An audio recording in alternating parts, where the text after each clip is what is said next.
The fans on their feet here, ready for the start of the round of 8 from Las Vegas. Green flags in the air.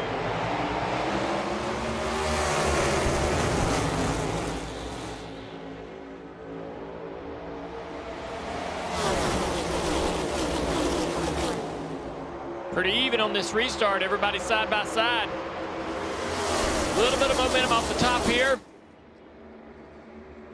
Christopher Bell thinking about making it 3 wide on Joey Logano. 3 wide entering the corner. Bubba Wallace in that 45. Shoots through the middle there. Almost a little contact between Blaney and Byron as they came out of 4.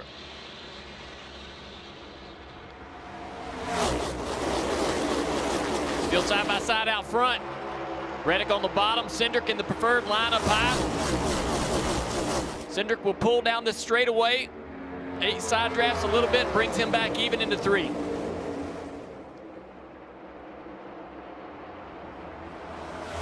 Cindric right on the door.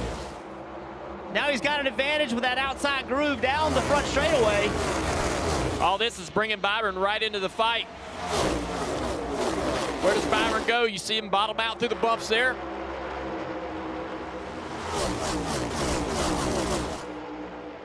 That outside line surging ahead now for Austin Cindric as Reddick now to the bottom, getting a little bit of an advantage. Can he clear Cindric? He does.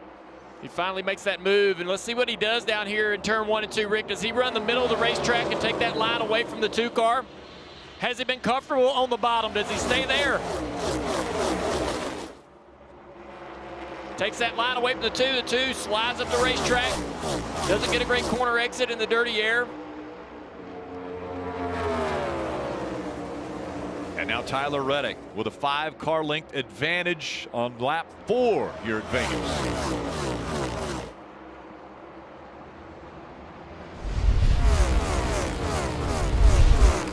This was coming out of turn 4. Look at the closeness right there. Maybe even a little contact between Byron and Blaney. I think there was just a little bit of contact. You see right here, Austin Dillon trying to get by that 21 of Harrison Burton. You can see how difficult it is on the bottom.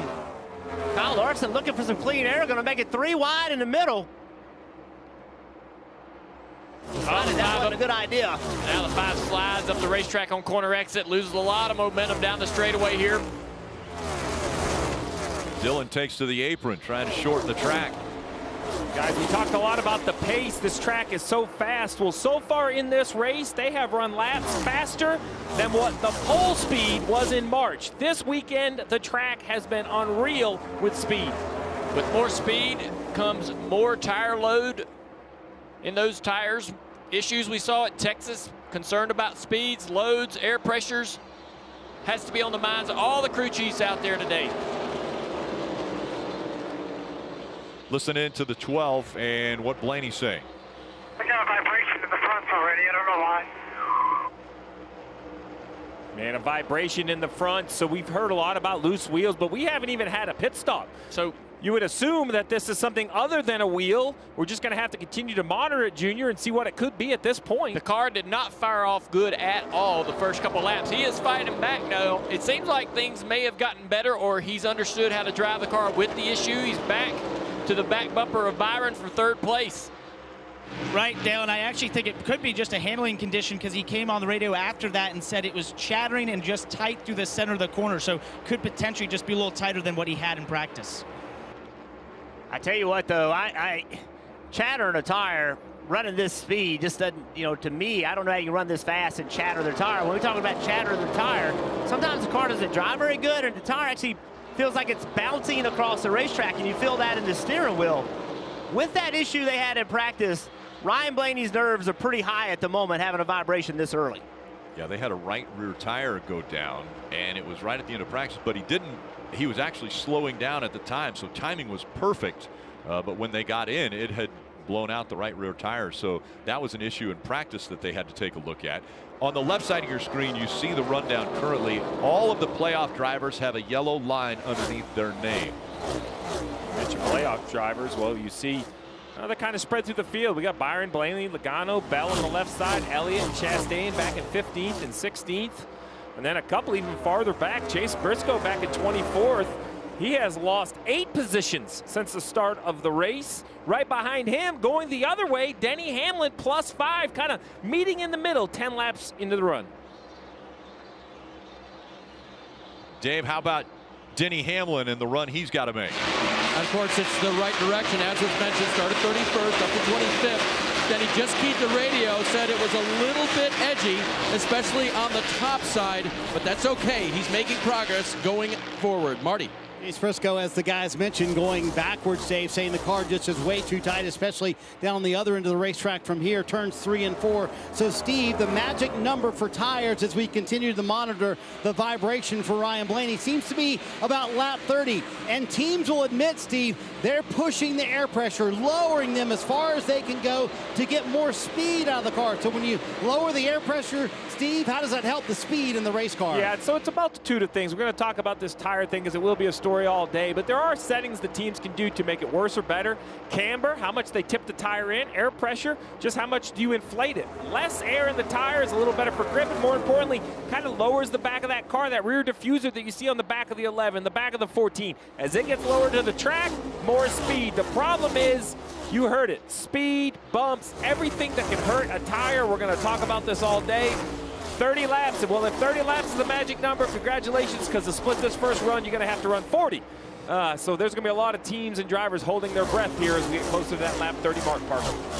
Well, Steve, to continue on that story for the 12 of Ryan Blaney, as you guys mentioned, he had that right rear tire issue at the end of practice yesterday. So the team told me they made a bunch of adjustments to help that out and be more conservative. And all his feedback has been that he's very tight. He said, I'm nowhere near the front turn in this car that I had yesterday. So as a crew chief, you know the issues you're having. You have a right rear tire issue. You make the changes, and now maybe you've overstepped your bounds. How do you dial that back out? How do you know how far to go? Well, I would go too far to start, Parker, to your point. You know, if I think 3 or 4 pounds of air pressure is necessary, I'd go 5 or 6 to start the race and kind of creep back up on it. And this conversation, guys, is bigger than just playoff drivers and points. This is a big circumstance. Remember, Alex Bowman was one of those drivers that had a right rear go down at Texas. He has yet to return from concussion-like symptoms. So this is nerve-wracking for me as a crew chief because I'm so focused on the playoffs and points. But that's one of my best buddies in there behind the wheel, and I want to make sure I give him the best chance to showcase his talent.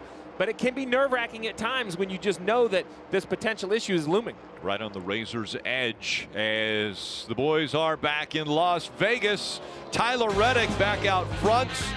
Cindric running second. And Byron, the highest playoff driver in the field at third.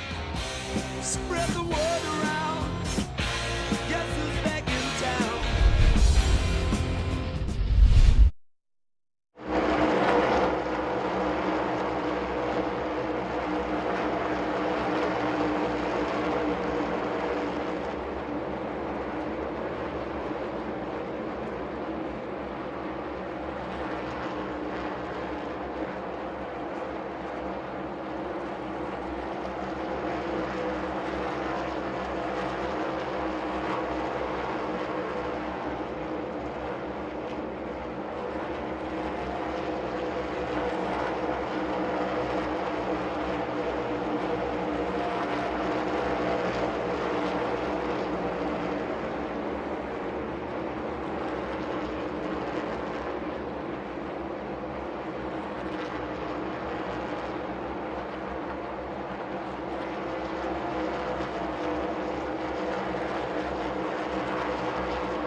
Tyler Reddick still up front, and there's a good reason for it. Let's take a look at the Xfinity fastest lap. It's because he's the fastest car on the racetrack. 29.52.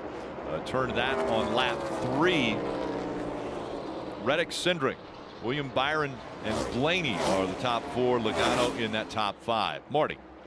Rick, one of the cool things about the NASCAR Cup Series playoffs is you don't have to be in the playoffs to be out there racing against drivers that are trying to win a championship. Right now, 6 of the top 10 here at Vegas, non-playoff drivers. And look at the drivers and the talent level that are non-playoff drivers right now. Tyler Reddick, Kyle Busch, Kevin Harvick, Martin Truex Jr., a lot of talent there. So, Jeff, the question is, for years, you knew you had to be in that championship four and win the race at Phoenix to win a championship. Is 2022 the year where maybe that's not the case? You don't need to win that race at Phoenix to win a title. Well, I think you have to go into Phoenix believing you have to win it. It's been like that every year, but this has been the year like no other.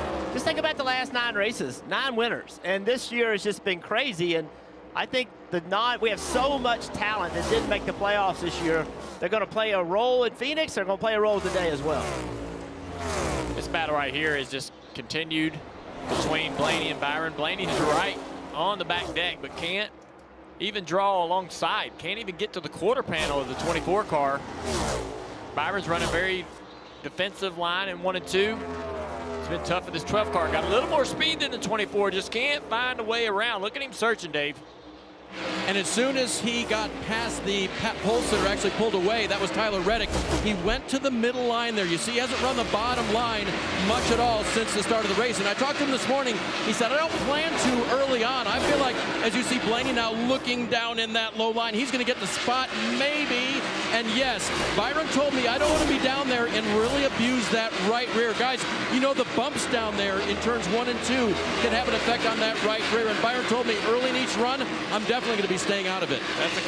That's a great point, Dave. Smart by that driver, because the damage to the tire is done early in the run and throughout the duration, and when the tire fails around lap 30 or 40, it's because of what the tire went through in the first 10 laps under low air pressure, and it's the flexing of the tire tread and the sidewall, and that just sort of breaks that seam or that mold going through those bumps.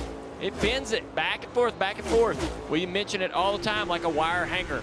And so that stay away from those bumps early in this race, especially when the pace picks up early on the run. Go around them if you can to give that tire a little bit more durability. Looking back from Logano, he sees Suarez back there. There's Kyle Larson, last year's champion, being passed by, or trying to be passed by, Kyle Busch, 2-time champion in the series, that aren't a part of the playoffs any longer. Yeah, Kyle Busch having a nice start to this race, +7 from the start of the race. You know, 1 win in this next-gen car, 60 in his career, but only 1 in this style of car, and that was on the dirt at Bristol. Now, I think he would not only love to get a win, just to remind himself and his fans who he is and what he can accomplish, Dave, but surely he wants to get a win before leaving Joe Gibbs Racing and Toyota moving to RCR next year. Well, Steve, a lot of people may be tuning in on NBC this afternoon saying, wait, I thought Kyle Busch was in the playoffs, and the emphasis is on was, but the first round was not good to him, as you see Joey Logano trying to pass William Byron now. In the first round, 2 failures to finish for Kyle Busch. They were both engine related, and the one race he did finish, there was a spin and a pit road penalty, and he finished 26th. You cannot advance in these playoffs with that kind of performance. Kyle knows it, the team knows it, and to you guys' point, he just wants to win to finish out this season now.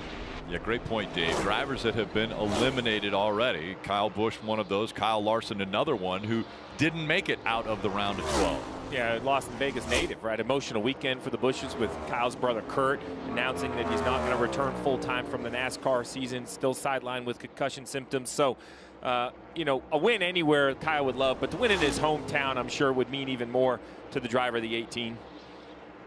24 car William Byron struggling bad right now, guys. Has lost a spot to Logano, just lost another spot to Suarez. Christopher Bell to his inside right now, trying to take another position. Bubba Wallace right behind this little battle. Dave, what you got? So, Junior, that balance that was okay to start the race, he just radioed the crew, really free now. And again, the freeness, something we want to watch out for that right rear tire. Marty.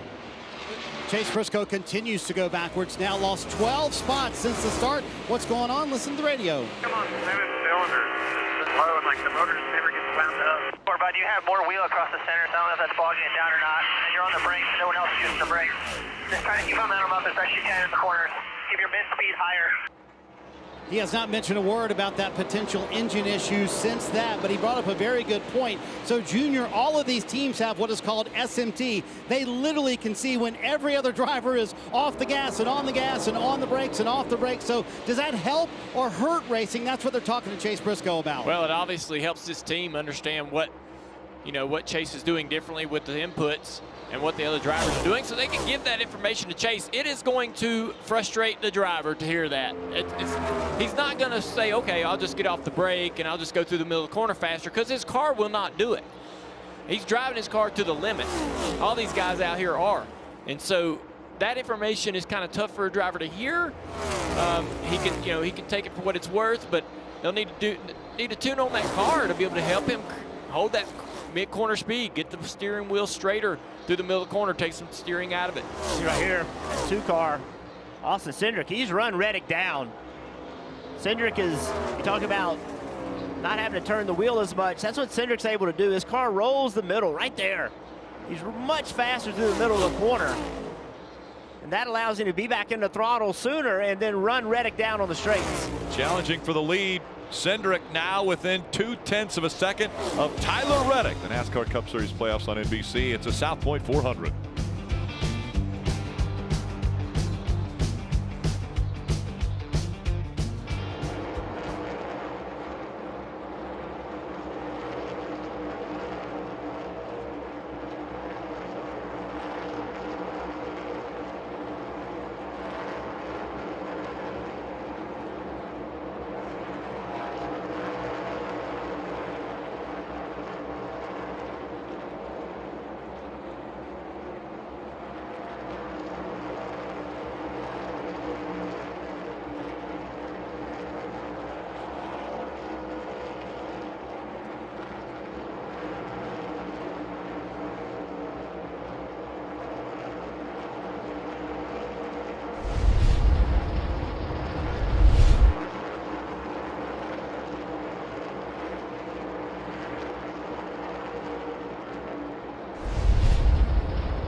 Cindric able to make the pass. He is leading here at Las Vegas. Now Blaney and Bell have gotten by Reddick, as has Bubba Wallace, but they are now all on pit road, Dave. William Byron, you see that dark colored neon 24 car. He was really free, and then almost 2 laps later, really tight. Concerning for that 24. They'll make some adjustments here for Goodyear tires and Sunoco fuel, Marty. Boy, Dave, middle part of that run, Joey Logano was super fast, and then all of a sudden, that car just completely went away from the Team Penske drivers, and the car just way too tight. 4 fresh Goodyear tires here, which are going to mean a lot here at this worn-out surface here at Vegas today. Joey Logano leaving pit road, Parker. And Ryan Blaney had that vibration issue at the beginning of this first run, that didn't surface later in the run. He actually started to get better and faster. By the end, was in a four-wheel slide off the corner, so an air pressure adjustment for him. Hanlon coming down pit road right now in his Toyota. He said at the end of that run, it was starting to get a little bit freer. Let's see how he hits his marks here in the pit stall. Perfect. The team will go to those 4 tires and fuel, Marty. Very solid day for Ross Chastain so far, keeping it up in the top 10 to the car. Just a little bit too tight for his liking. You're going to see that track bar adjustment right there for Ross Chastain. Meanwhile, Chase Briscoe was the one who really fell through the field for the playoff drivers. Here he comes to his pit stall. A little crossover there with Ross Chastain, saying the front end just completely quit working on the 14. We've seen this team do this before, taking big swings here at it on pit road, Dave. Chase Elliott to pit road. He's in his pit box. He said his car was free, but that he was managing an air pressure adjustment here for him and a chassis adjustment. You saw the wrench go through the rear window there. Sunoco fuel to get him to the next stop. See the 9 of Chase Elliott pull away. You see the map on the upper right around that NBC logo. The 2 of Cindric leaving pit road. The 12 at speed, kind of running next to him. 12 was a little slow coming out of his pit stall. Yeah, but he's still going to pitting a lap early. You want to see what tires are worth? There you go. He drives right by the 2. Parker.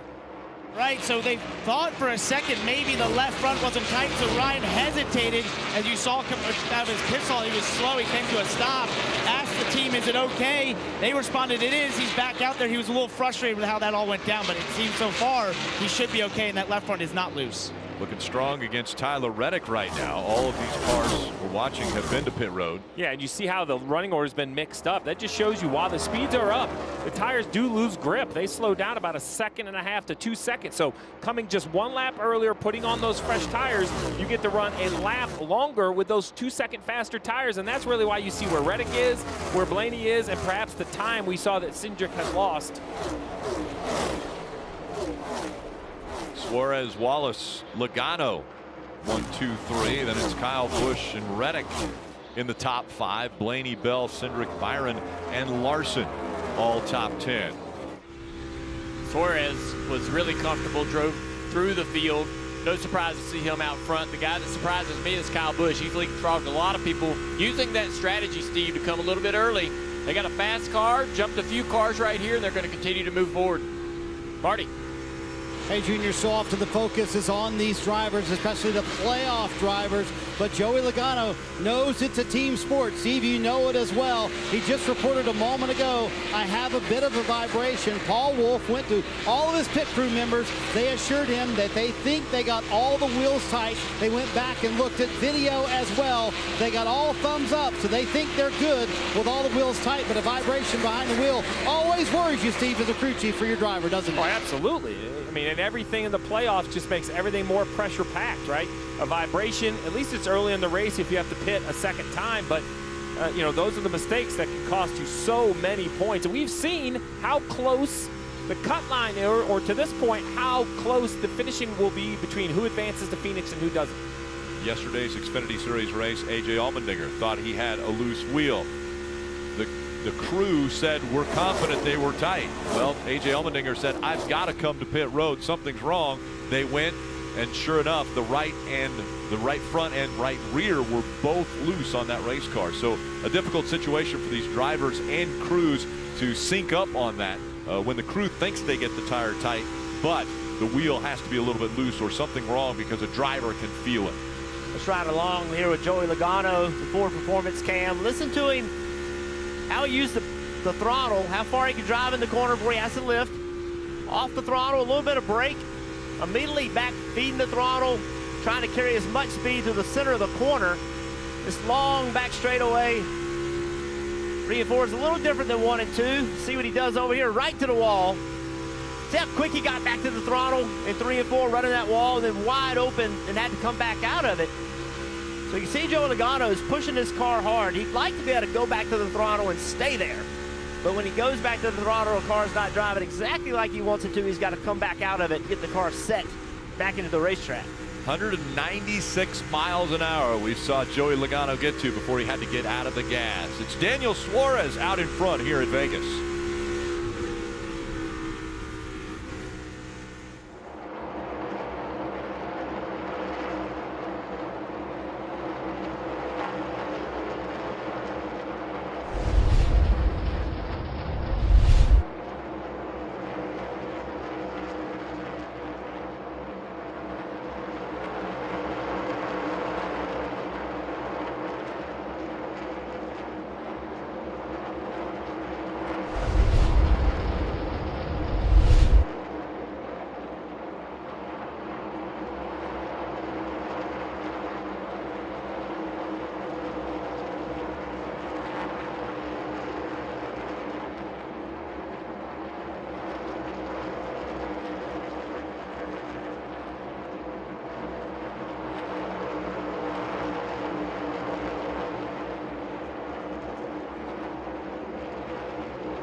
It's the NASCAR Cup Series playoffs on NBC. Today's South Point's 400.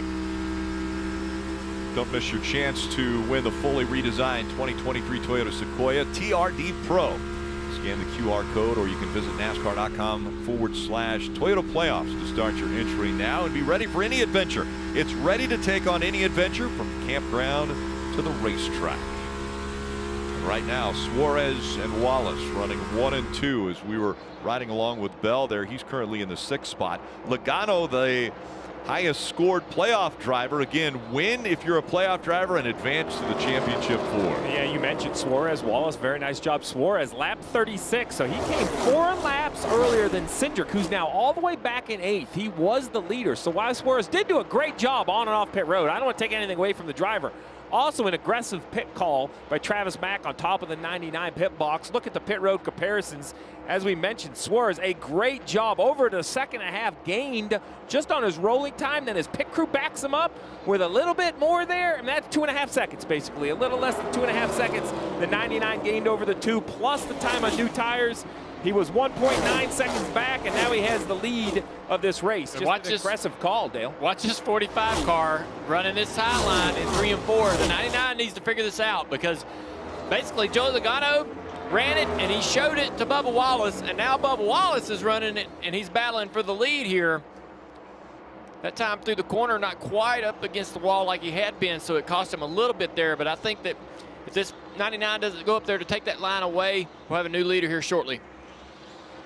Suarez dives back to the bottom, as does the 45.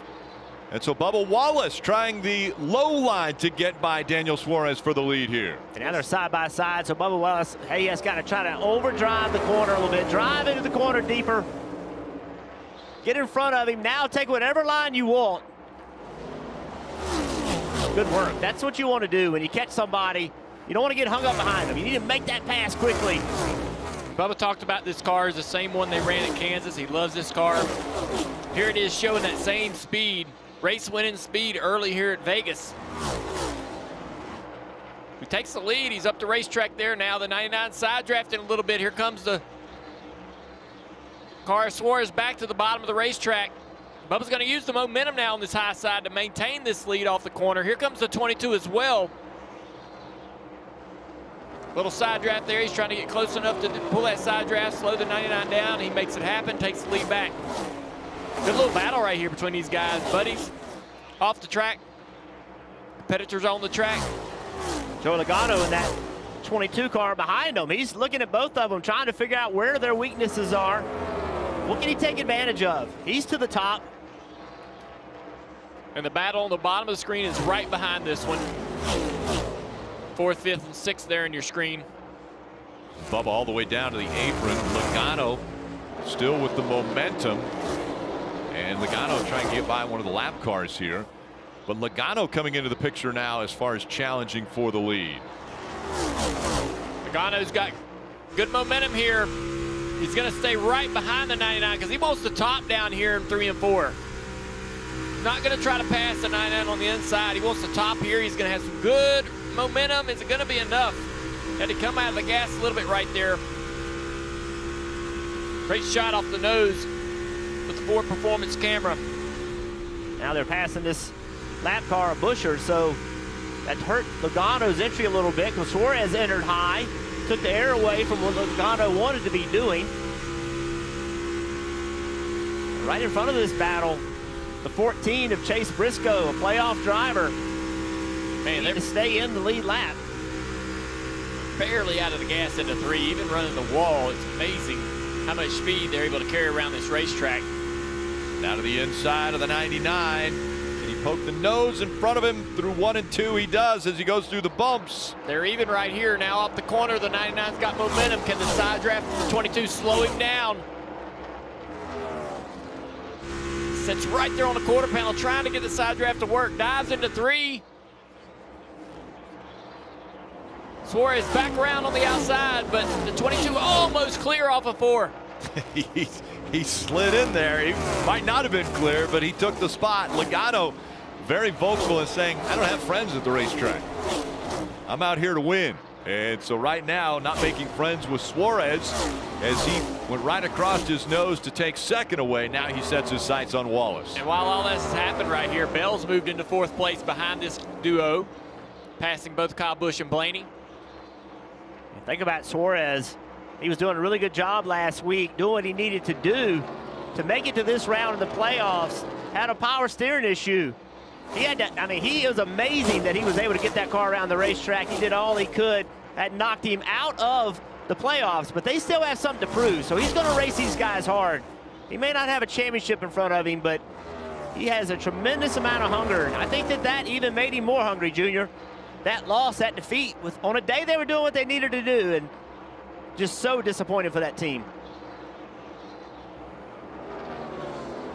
Bubba Wallace now with a 4/10 of a second lead over Joey Logano. Daniel Suarez, Christopher Bell, Kyle Busch in the top 5. Green flag pit stops completed. We're looking for the end of stage 1.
Download the official app of NASCAR and follow the action with free live scoring. There's also in-car cameras and radio broadcasts. Search NASCAR in your app store and you can download and start a free trial today.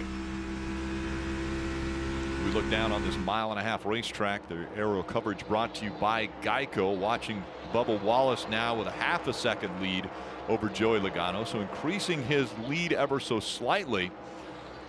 Some drivers trying right up against the wall, and it's showing good speed. We're seeing it out of Logano and Bubba Wallace now. Yeah, the radio communication on the spotter stand is going to all these drivers about what kind of lap times these guys are creating running the fence. But I've seen some cars that make lap time on the wall still make passes on the bottom of the racetrack. They're good race cars no matter where they run on the track.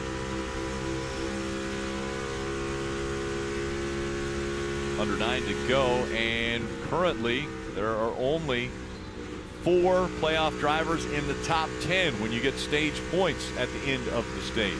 Logano trying the bottom of the racetrack. You've been running that top. Got a battle right behind him here, the 20 car and the 99. Suarez in the 99 going to the middle of the racetrack. Christopher Bell in the 20 right up against the wall here in turns 1 and 2. He's going to have some good momentum. Did you see that bottom? It's too bad. That 99 run the bottom. Didn't really give up a lot of time on the next straightaway. So the 99 goes to the top of the track. 20 wanted to go there. He can't stay there if the 99 takes that line. So he has to turn down the racetrack to get some clean air on that nose. It's pretty impressive he can turn down like that. You know, having enough front grip to be able to do that. See now all the way to the bottom. And they're keeping close contact. Logano and the leader Wallace out there. They're still in the frame right off that nose camera. Here's a 22. There you see the 99. Gap's closed now between the top 2. It was a half a second, now down under 0.2 of a second as Logano has closed the gap here. Remember, there's also a playoff point that is up for grabs. This is kind of a weird phenomenon with this tire as we get toward around that 40 lap mark. A lot of guys' cars just flip a switch and they go away entirely. Looking for the maximum amount of points at the end of each stage. Wallace and Logano fighting for the lead. Marty. For the career year for Bubba Wallace continues, Rick. These are the first laps he's led at Vegas ever. You guys mentioned this is the car they won Kansas with a few weeks ago. Talked to Bubba about that earlier this week, and he said, man, I'll take any level of confidence I can get going into what I feel like was one of my toughest racetracks. Bubba Wallace, so impressive today. Right behind him, Joey Logano, and what he sees right in front of him, those 10 stage points. They would be so valuable to Logano. He has been so good running the high line right here in 3 and 4, but you saw him a moment ago. His spotter Coleman Presley said try the low line, gained on the 45, trying to get that lead. 5 to go in stage 1, Parker.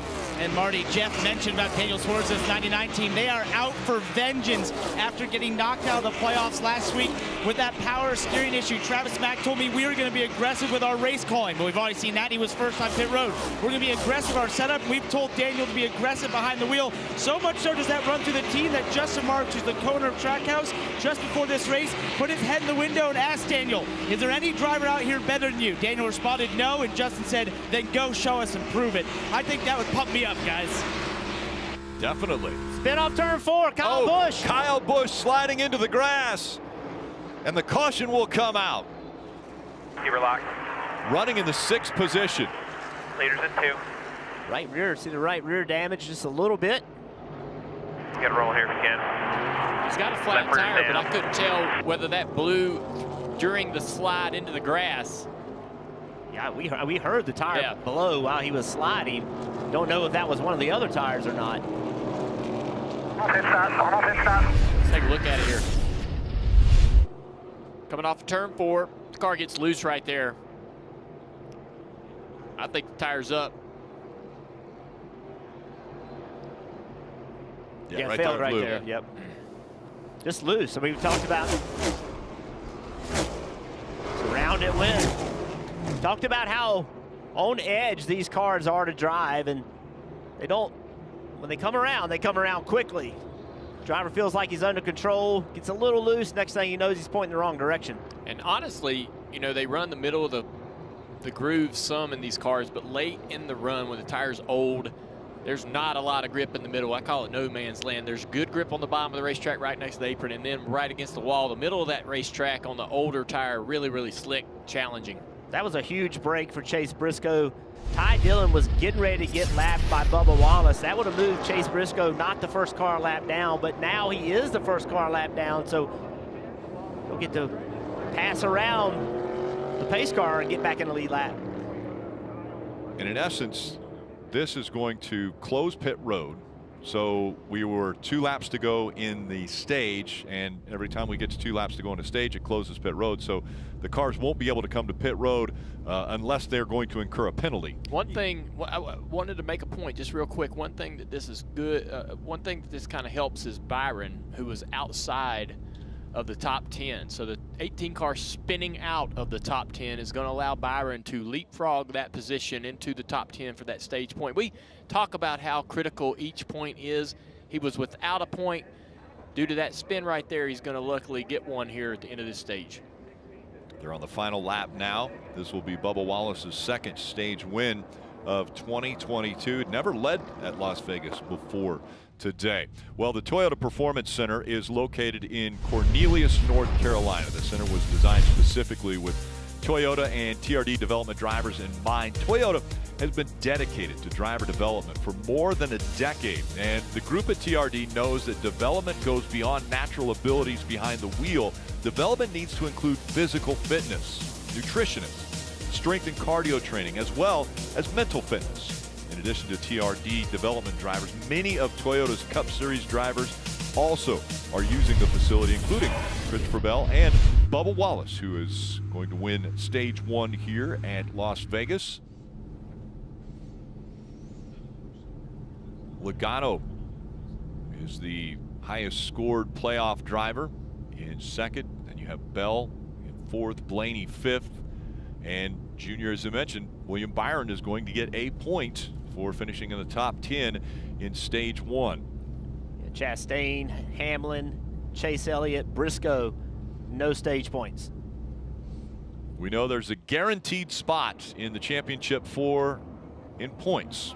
The other 3 spots could be filled with winners from this race, from next week at Homestead, Miami, and Martinsville, the 3 races that lead into Phoenix. Well, this one goes to Bubba Wallace, stage 1 under caution. He gets the win. He was out front for 24 laps in stage 1.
NASCAR on NBC is brought to you by Liberty Mutual Insurance. Only pay for what you need. Toyota, let's go places. And by Northern Tool and Equipment. Start solving your projects today at northerntool.com. We're made for this. Rick, something that really jumped out. We saw this 18 spinning, but look right here in the lower grill, right? So as he starts to spin, look at all of that right there. That is tire rubber pouring out of the lower grill. We talk about high wear racetracks. That's how much rubber in just over 70 laps has gone into that grill. Now, this Toyota has a panel in there designed to keep it from getting into the radiator. But remember, some rule changes were also made under the hood to keep that type of tire rubber getting into the rocker panels. We saw fires earlier in the year, but high tire wear so far here in Vegas. Parker? Christopher Bell told us in the pre-race show he was worried about those bumps in turns 1 and 2 at the top of your screen. Well, that continued through those first few runs. He just said it's bouncing way too much through the bumps, and it didn't get any better as the run went on. 4 Goodyear tires for him, Dave. William Byron comes in the 24. He said he was tight firing off, losing grip late in the run, and the ride is pretty rough. He'll get 4 tires adjustment here, Marty. When the caution came out, Joey Logano said, dang it, he really thought he could catch Bubba Wallace there and win that stage. He said, I just need the rears to stay with me longer, a little bit more rear grip. And then he told Paul Wolfe, very fine adjustments here. Bubba Wallace, his team delivers on pit road, keeps him in the lead. Suarez gains a spot. Yeah, so does Chastain, 6 positions. As a matter of fact, Mark Truex Jr., 4 spots on pit road.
Possibility of locking into the championship 4 in front of the playoff drivers.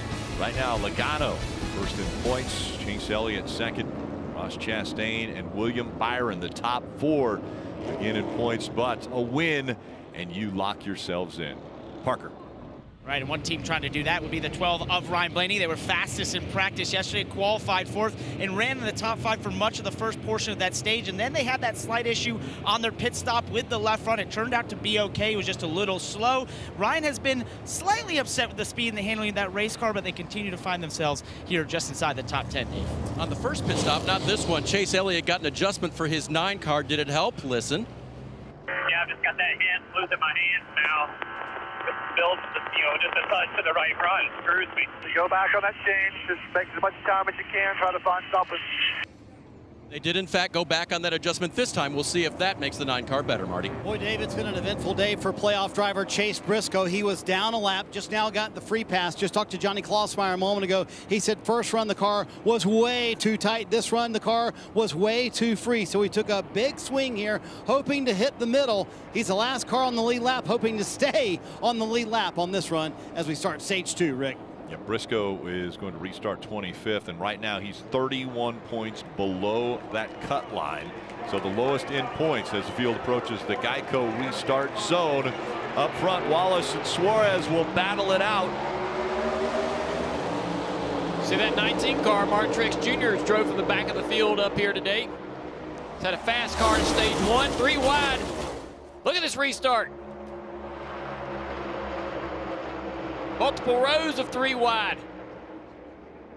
Kevin Harvick in the 4 on the inside of that first 3 wide row. It's like a Talladega restart. Where do you want to be? Looks like all the lines have good momentum. Ross Chastain with momentum. And now Trackhouse Racing looking dominant here at Vegas, running 1 and 2 and pulling away. Still 3 wide. Talk about, you know, early in this run, you can damage a tire. You have no choice but to run hard right here. If you don't push hard, you can lose 5, 6, 7, 8 spots.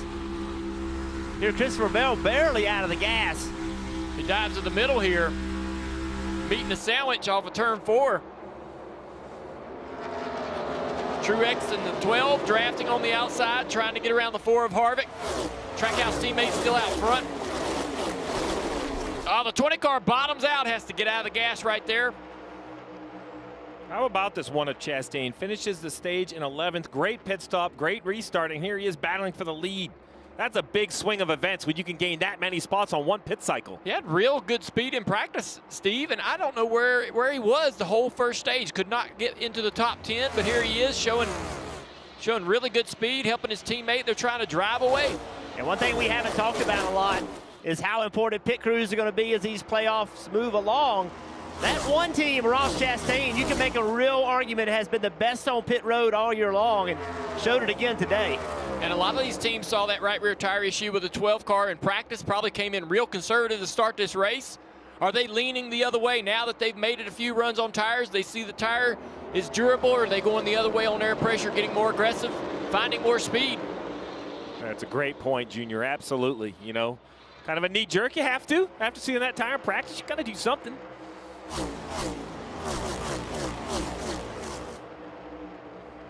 And now Daniel Suarez has pulled almost to a half-second lead over Ross Chastain, Parker. Well, and Dale, you brought up an interesting point there about as these teams feel out these tires, they might get a little more aggressive with that tire pressure. But think about teammates and how they can help each other, like you may be seeing between this 99 and the one from Trackhouse. So Daniel Suarez getting knocked out of the playoffs last weekend. Travis Mack told me, you know, there's things that we can do and be more aggressive with on this 99 car that will help that one car. And I just have to think if tire pressure situations could be an issue and that 99 wants to be more aggressive. We saw how fast he was in that first stage, how much maybe the one didn't have that speed but now does. How are they helping each other, Marty? Parker, we have talked all year long about the aggressiveness of Ross Chastain and kind of how he's backed that down during the playoffs. I talked to Ross about that this week, and he said, listen, I think there's more for me to push the edge, and I think our team, no doubt, in the round of 12, we were very conservative on how far we were pushing the car. But today, all of that ends, finish outside the stage points, as you guys mentioned. But, Jeff, here's my question. How can you flip that aggressiveness for Phil Surgeon and Ross Chastain back on? They haven't really been that aggressive group since July. He's got to find it in these final 4 races. The only way to do that, Marty, is to tell your driver that we don't care what the car looks like after the race. You go do what you want to do, and we got your back. Drivers got to know that no matter what he does, they're going to support it. And it's hard to pull a guy back. They did that in the regular season. Now they just need to turn him loose and let him be Ross Chastain, and the Ross Chastain that got him into the playoffs. Well, Jeff, I'll tell you, Marty, myself, and Dale Jarrett were on the front of the grid for countdown to green, and Ross kind of came up off camera, but he was joking and poking and smiling. And he looked relaxed. We talk about the pressure of the playoffs. This looks like a driver that was ready and excited for what was in front of him today. Sometimes you can see him kind of get a little nervous.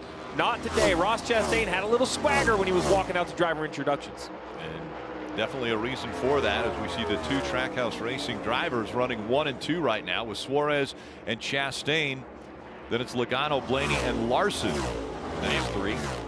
Big battle off of turn 4 here. And into the wall goes Bubba Wallace. Oh! And he comes back across the track, tags the 5. They're both in the wall. The caution comes out. Flips the 20 car of Christopher Bell. Christopher Bell hard into the outside wall. A playoff driver involved in this. That hard racing by the 5. And the 45 now has caught up the 20 of Christopher Bell. Well, if that wasn't intentional, I don't know what was. You okay? Bubba Wallace Yeah, out of the car.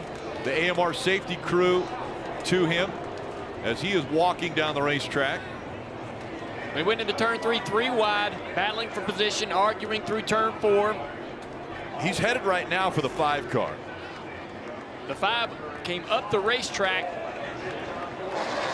That sent Bubba into the wall. Bubba seems to be a little upset about that, wants to know what was going on over there. There's some big impacts. Larson's out of the car as well. We saw him take the helmet off. Bubba now about 20 yards away. As they were spinning, they clipped the 20 car coming by.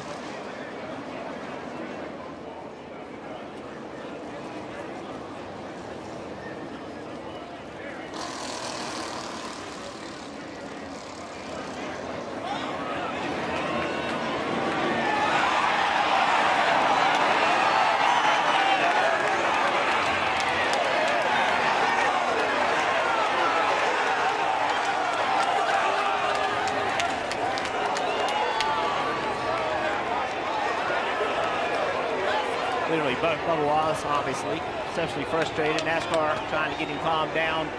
They want to get him in the AMR safety vehicle to get him back to the infield care center. Anytime the drivers get out of the cars, they have to go to the infield care center, and so that's where they're headed. Let's take a look at what happened. So down the back straightaway, the 4 and the 45 are side by side. Larson's going to go to the bottom here into turn 3. Harvick backs out. The 5 sliding up the racetrack,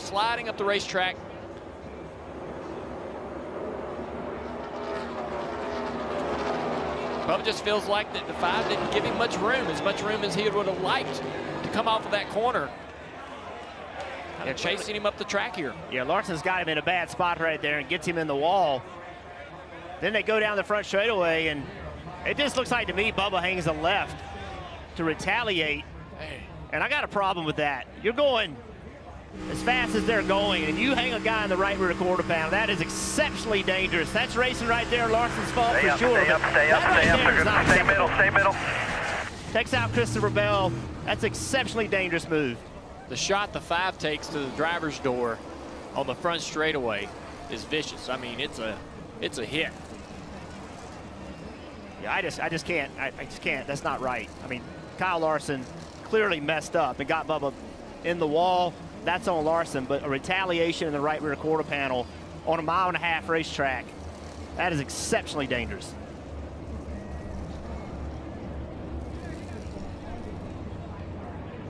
And again, it caught up the 20 of Christopher Bell. This is the response.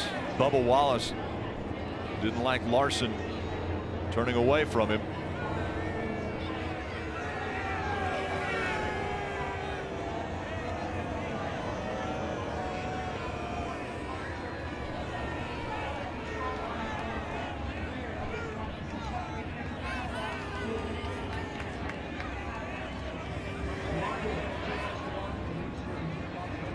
Kind of surprised by Bubba's frustration. I know that he felt like he had a winning race car. Oh, I don't blame him for being exceptionally mad. Like he did, you know, he's running very well, led a lot of laps, got run in the wall, right? I don't blame him for being I know he's furious. mad. I know he's mad, but I mean, we don't have guys walking over and getting physical like that too often. So that surprised me a little bit out of Bubba. But yeah, and the on-track action as well. And now the cars making their way onto pit road. Parker. And Ryan Blaney will pit out of the 4th position at the top of your screen there. Just still lacking that grip on exits. 4-wheel slides off the corner for the 12 of Ryan Blaney, so he'll continue to make air pressure adjustments for him, Dave. 1 and 2 not awful for the driver of the 24, but turns 3 and 4 got worse, so they'll make another change here for William Byron, Marty. Pitting here should have put everyone to the end of stage 2, Dave, but certainly going to call the Goodyear tires into question. Ross Chastain happy with the handling of his car, wants a very small adjustment to tighten it up just a little bit.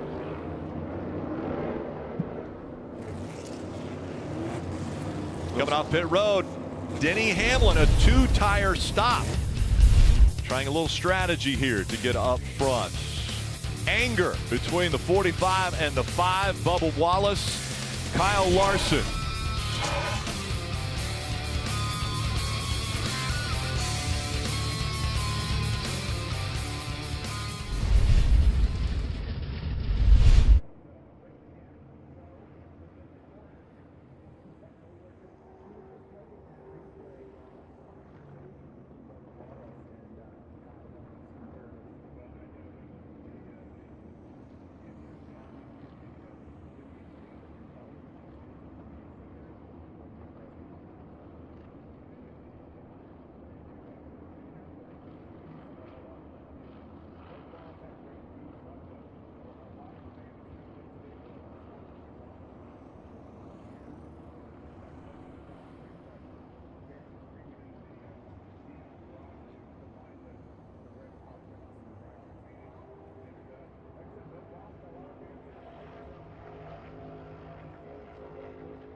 NASCAR Cup Series playoffs on NBC. The South Point 400, tempers boiling over here in Las Vegas. You see the damage to the 20 of Christopher Bell. He got caught up in the incident between the 45 of Bubba Wallace and the 5 of Kyle Larson. Marty is standing by with Bubba.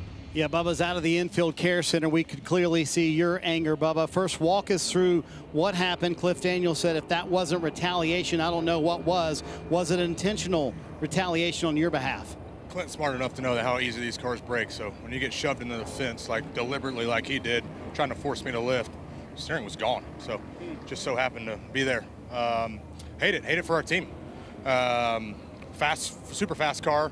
Had no short run speed, as you were seeing. We were kind of falling there. Larson wanted to make a 3-wide dive bomb. Never cleared me.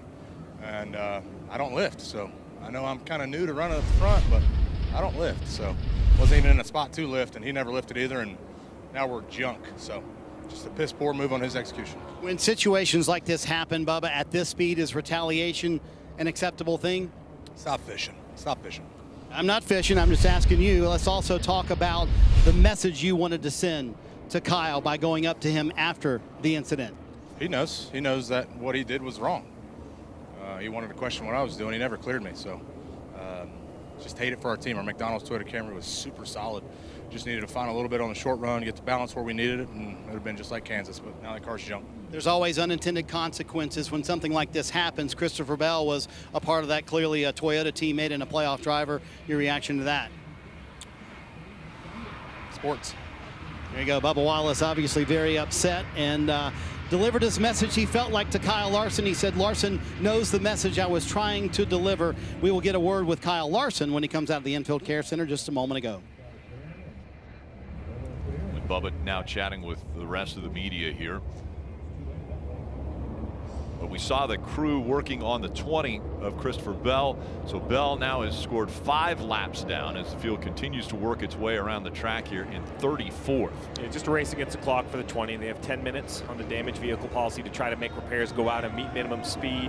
We'll have to see if that has the updates that they need. Marty now has the second driver involved, Kyle Larson. Yeah, Kyle Larson out. So walk us through the incident from your perspective. And did his reaction and retaliation kind of surprise you?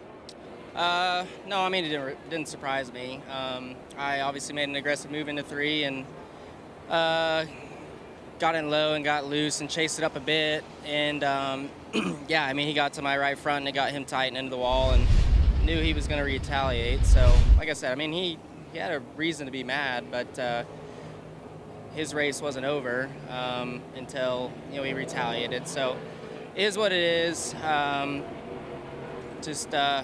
Yeah, you know, just aggression turned into frustration, and you retaliated. Is retaliation, Kyle, at that speed an acceptable thing? I think with everything that's been going on here lately with head injuries and you know, all that, you know, fractured ligaments and all that, I don't think it's probably the right thing to do. But you know, hey, we've all done it. Maybe not all of us, but I mean.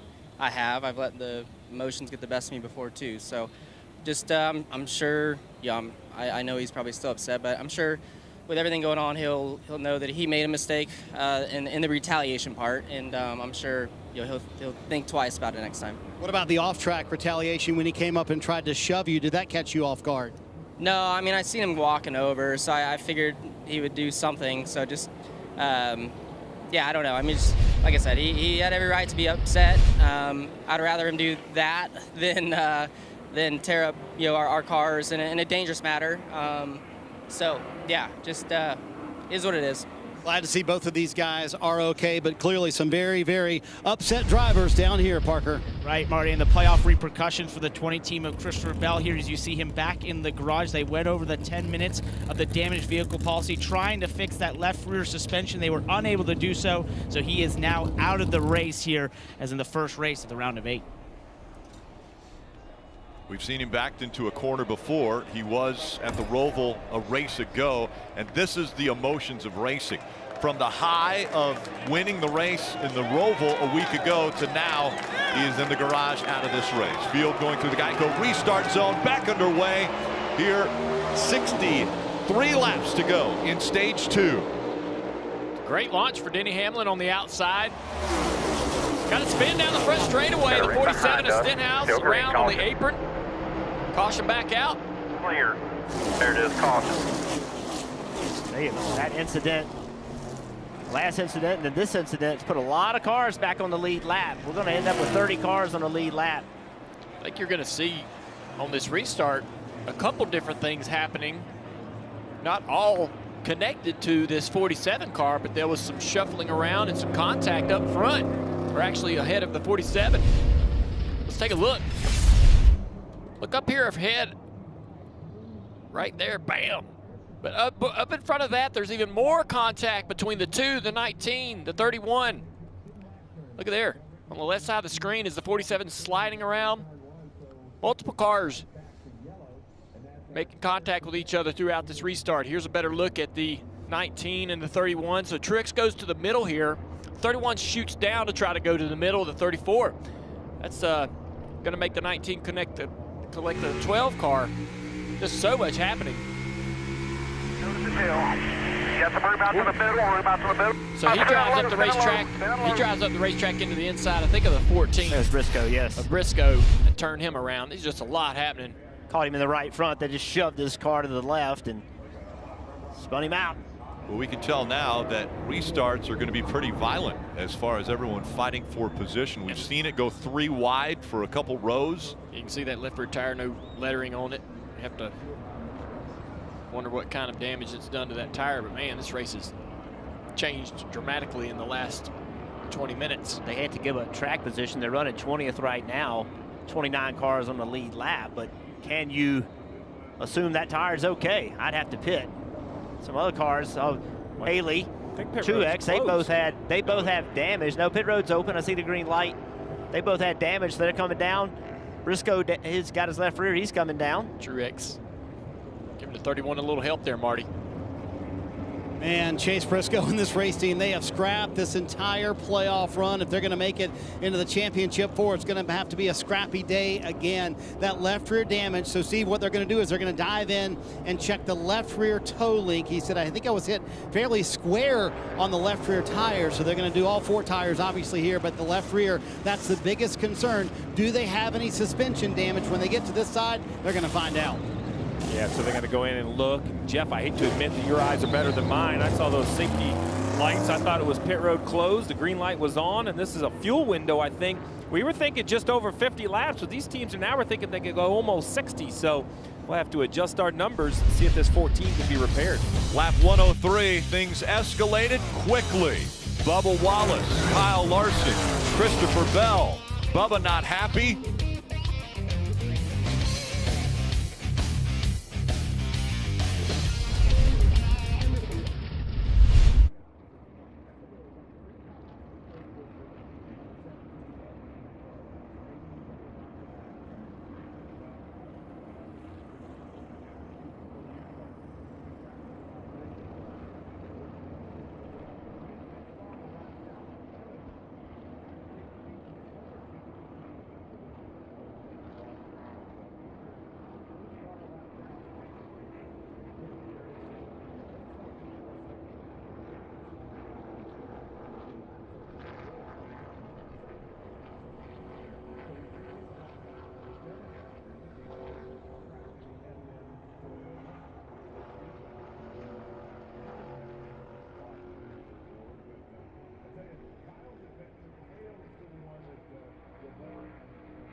Elevate your taste buds with the new Sonic Chop House Cheeseburger. It's decadently layered with crispy onion strings and creamy Chop House aioli over an all-beef patty with 2 slices of American cheese and served on a toasted brioche bun. For a limited time at Sonic.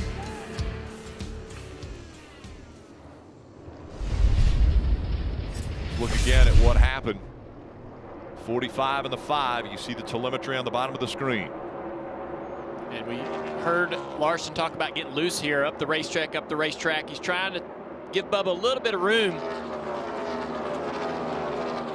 See, Bubba stood wide open in the throttle to go back and get Larson. Right along with Harvick.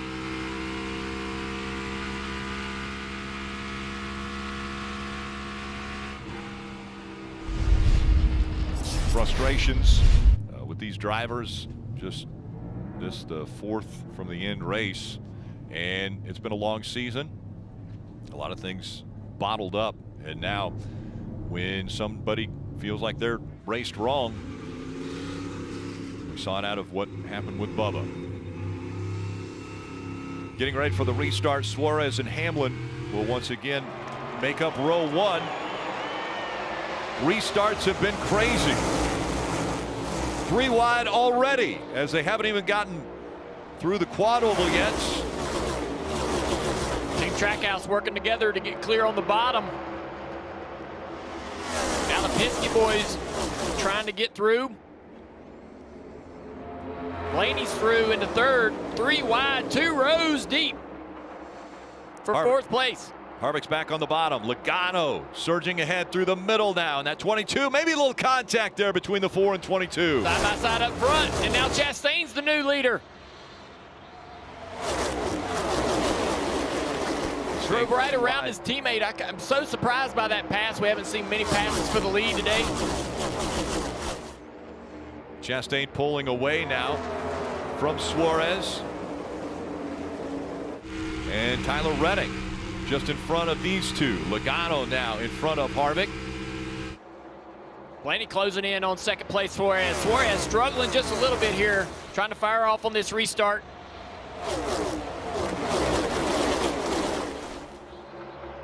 Suarez got at the racetrack. That gave Blaney the bottom, which is really what Blaney was wanting. He's wanting that clean air. Battle behind. Logano driving to the bottom of Reddick. Reddick's going to fight back on the outside. Reddick has to lift hard off of turn 4. Almost makes contact with the wall. The 22 is going to get by. Here comes the 24 of Byron now on the inside. William Byron all the way down at the bottom of the racetrack, but that momentum paying off for Reddick as he clears him coming off at 2. He gets tight again and has to lift. He's carrying so much speed through the middle of the corner, and then the car takes off right at the last minute on the corner exit.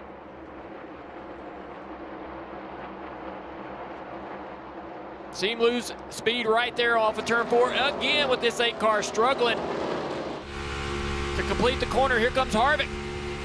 Harvick's going to go to the bottom as well. Harvick's not going to clear Reddick. Reddick now has positive momentum on the outside. Clears Harvick. Reddick's like, I got to change it up down here in 3 and 4. He's going to the top of the racetrack. See if he can figure out a way to get this car to get off the corner.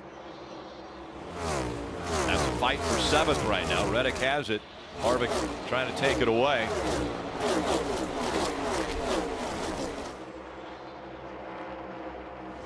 .3 of a second separating Chastain from Suarez. That's 1st and 2nd. Then a second back to Blaney, Hamlin, Logano, Byron. And then the battle with Reddick and Harvick back for 7th and 8th. Logano trying to figure out a way around this 11 of Denny Hamlin. Denny up the racetrack right here. Actually, he's running the regular line. We're going to go on the apron in this 22 car. Down to the bottom at 1 and 2. Logano's clear at this moment. Then he's going to try to power back, but going to get the spot up. Although he is giving that spot up, still a good start to this race for this 11 team. Remember, they started 31st, and they worked themselves up into the top 5. So still not the pace they really want, but much, much better than they were in qualifying. Dave. And Jeff, as we make Denny our Toyota driver update right here, let's talk about Chris Gabehart and suggesting just the 2 right side tires last time. He had it in his mind because the pit stop earlier, Denny had been complaining, yeah, it's going to be tight in traffic again. And Gabehart told him, we're not going to be there long. It was on his mind to come down pit road and only take 2 tires on the lap 97 stop. They were right sides. It put Denny in the lead, and though he's lost the lead after a couple of restarts here, they're up front where they want to be. And Steve, as far as from our crew chief vantage point, fuel, 53 laps around that window. Do they think they can get all the way to the end here? Well, 53 is what we thought it was going to be at the beginning of the race, as we see Harrison Burton working really tough to get by the 14 of Chase Briscoe. But our pit reporters down there working pit road up and down, and they're letting us know the update. These drivers now are talking more 61, 62 laps in these crew chiefs, as we see a big slide by the 21. My goodness, that is a great save by Harrison Burton. So it turns out the fuel window, for whatever reason, whether it's pace or time on throttle, is more like 60 laps. So we expect all the drivers on the track should be able to make it to the end of this stage. Now, will their car, their Goodyear tires, and their patience make it this far? We'll see. They've already been tested, as Hamlin has made his way up into the top 5, running in that 5th position now. Chase Elliott is the driver that has fallen back to 18th. Briscoe running in the 23rd position. The other drivers involved in the playoffs, and the one currently out, Christopher Bell. Marty. So frustrating for Christopher Bell, an innocent bystander in all of that. So what was your view of that accident, Christopher? Yeah, just the 23 Bubba. Yeah, Bubba got run into the wall, and obviously retaliation from his side, and we got the short end of the stick. So this team has shown the resilience all year long, Christopher. You had to win last week at the Roval to get into the round of 8. What happens now? Miami and Martinsville left to make the championship 4. Yeah, I mean, the good thing is that I feel better about winning one of those 2 races than I did the Roval. Just had really, really strong Camrys the last, really all year long. So see if we can't pull another rabbit out of the hat. There you go. That's the highs and lows of the NASCAR Cup Series playoffs, Rick. Last week, a must-win situation. He delivered. This week, he's out early. And he was my pick, Rick. I mean, I thought Christopher Bell was going to have a great day. Flat tires at Texas put him in a bad situation. He was able to win at the Roval. Now with a wreck, Marty says it right there, highs and lows. It is a humbling sport for sure. We've seen a lot of the highs and lows already and haven't even completed stage 2. The NASCAR Cup Series playoffs on NBC. It's the South Point 400.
After 45 years, Halloween, the most acclaimed and revered horror franchise in film history, reaches its epic, terrifying conclusion. Laurie Strode faces off for the last time against the embodiment of evil, Michael Myers, in a final confrontation unlike any captured on screen before. That's in theaters and streaming only on Peacock. Fight for the second spot. Blaney Suarez. We see the one of Chastain out front. Blaney has been able to clear Suarez. Yeah, Suarez now has his hands busy trying to hold off the 22 Logano. These Penske cars are really, really fast in practice. I think they might have started this race a little conservative because of the tire issue on the 12. Now starting to show that pace again late in this race as they gain a little more confidence in the durability of the tire. The 12 car now stalking the leader, Chastain. Been a fair amount faster than Chastain the last few laps. We talk about it, how important it is to try to get by somebody as quickly as possible. See the 22 going by the 99 of Suarez. The longer you hang behind this guy, the harder it is on your tires. You know, you get behind him, you lose air. Now you got to turn the wheel more because the car's tighter. We've heard some great things out of Penske with the pace that they've had at a test at Homestead, the pace they have here this weekend. Blaney and Logano maybe positioning themselves to join that Final Four. Get Penske 2 cars in the championship hunt there at Phoenix. That last lap, Blaney was a 1/10 of a second faster than Chastain. And now regrouping as he's fallen back 3 car lengths, but dives to the bottom of the racetrack here through 3 and 4. Chastain to the top of the racetrack here. That's a defensive line. You can create some speed up there, but makes it a little difficult to complete the pass on the bottom. Watching this great battle for the lead. Noah Gregson, he's moved up in the top 10.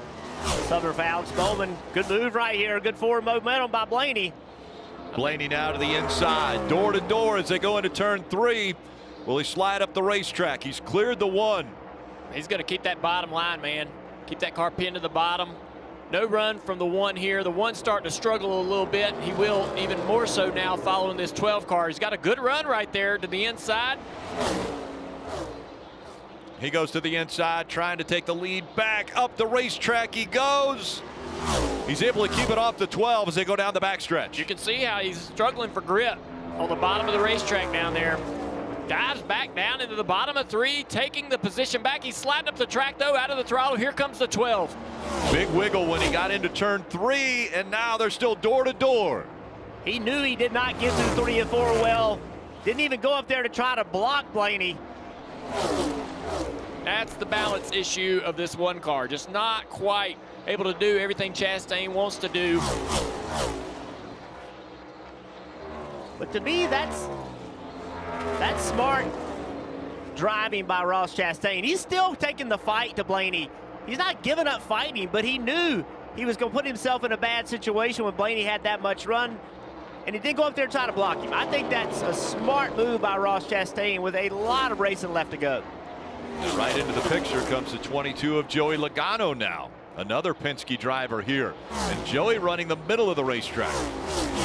Guys, you remember, it's been quite an up and down season for the Blue Ovals, these Fords, right? There was a time in the middle of the year where these higher speed, momentum style racetracks did not suit this style of race car. I know Kevin Harvick did win at Michigan, but none of us had him on the radar that day. They have definitely found some pace in these Fords kind of across the board when it matters here in the playoffs.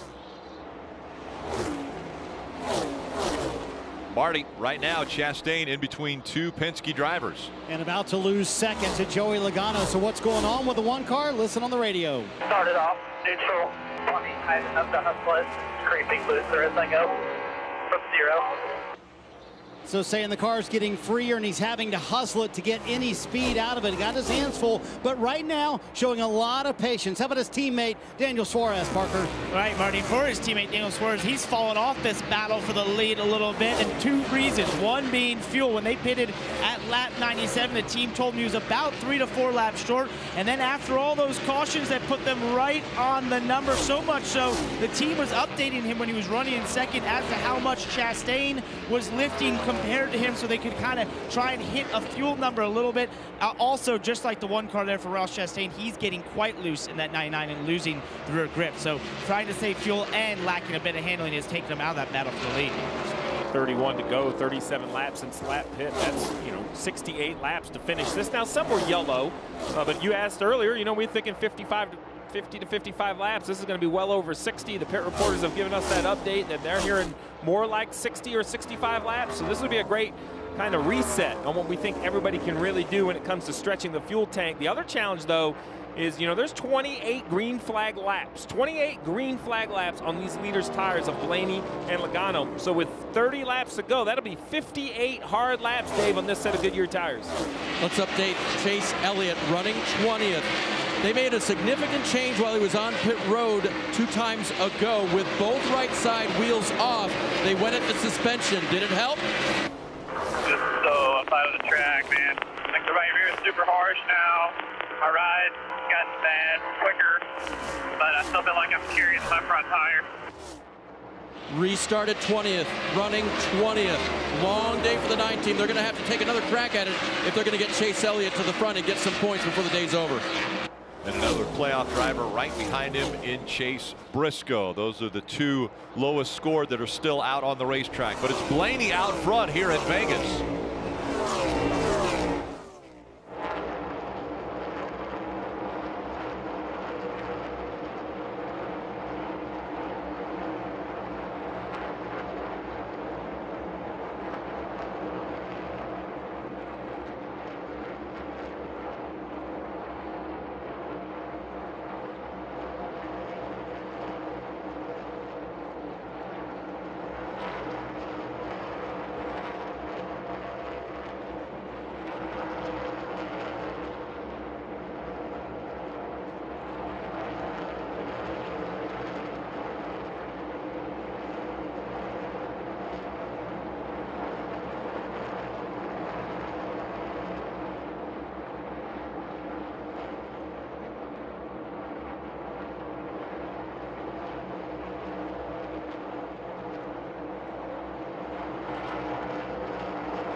Hey, race fans, when in Las Vegas, stay where the racers stay at the South Point Hotel, Casino and Spa. Your ultimate pit stop on the Las Vegas Strip. South Point, everything you want, all under one roof.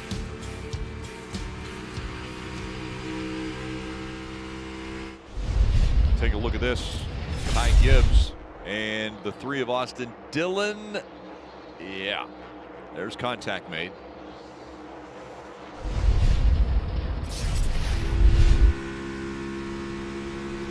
And we want to take a look at the telemetry brought to you by Progressive. Ty Gibbs out of the throttle quite a bit there as he was going into one. These 2 still battling on the back straightaway.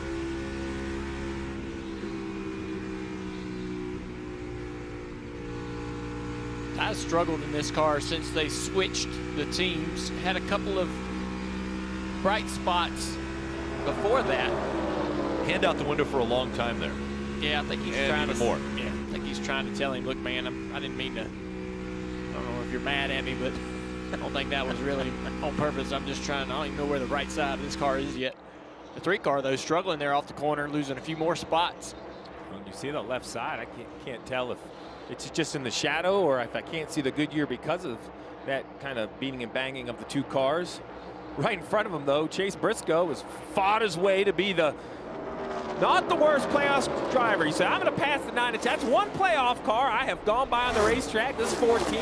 Continuing to battle. They missed stage points, but inside the top 20, Marty with a lot of racing to go. The 14 still has a lot of positions in front of him.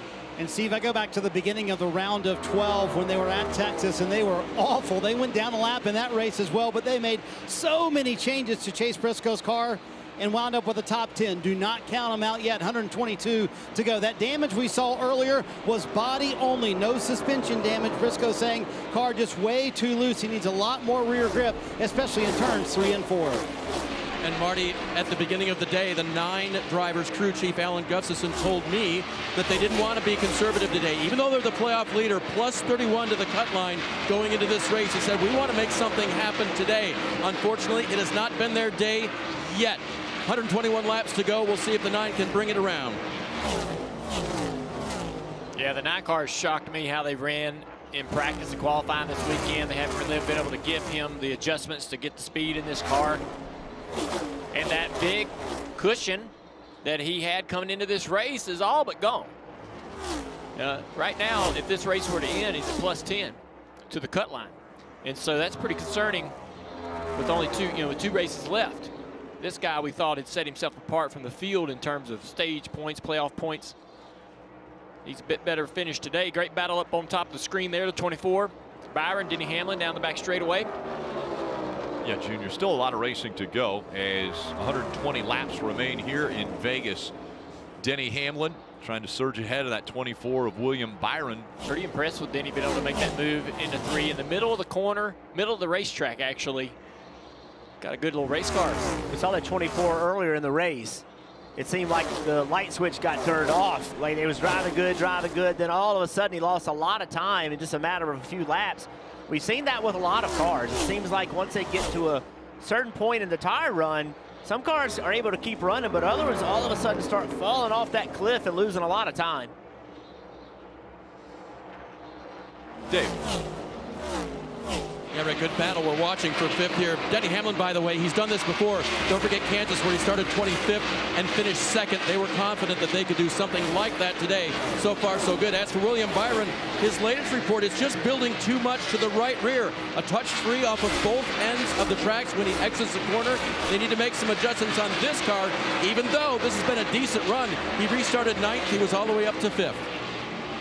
It's been a decent run, but that 11 car is either just better than everybody else, because Denny's catching the Trackhouse boys right here who are running side by side. The 1 car is slowing down. He's falling back through the pack here. We got 15 laps to go in the stage, so you don't want to give up these stage points, but the 11 car's coming. He's liable to take 1 away from Chastain, if not Suarez, before it's over with. Suarez doesn't want to fall back too much further through the top 10. Neither does Byron as well. Well, I don't think the 11's the only Joe Gibbs Toyota moving up through the field. The 19 of Martin Truex Jr. did pit 1 stop after the 11, but he is plus 19 positions after trouble on pit road up into the top 10. And you guys talk about how the tires fall off. They're only a couple laps fresher, but the 19 is looking to get a few positions here before the end of the stage. Every playoff guy he knocks out of the top 10 is helping his teammate Denny Hamlin if he can do it. And we're seeing the durability of these Goodyear tires as well as they're pushing them to the limit. Blaney out front trying to lock up a spot in the championship 4.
NASCAR fans, don't let anything pass you by. The official app of NASCAR Tracks lets you stay up to date on the latest race and event information from all your favorite tracks. Search NASCAR Tracks in the App Store to download for free.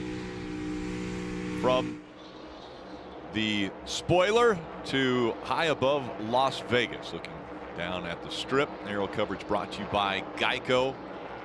This town so much into shows and special athletic events. And NASCAR coming here twice a year. Second stop, this one. A lot on the line as drivers in the playoffs can lock themselves into the championship 4 with a win and give them an advantage as they go to Phoenix. Blaney right now in that winning position.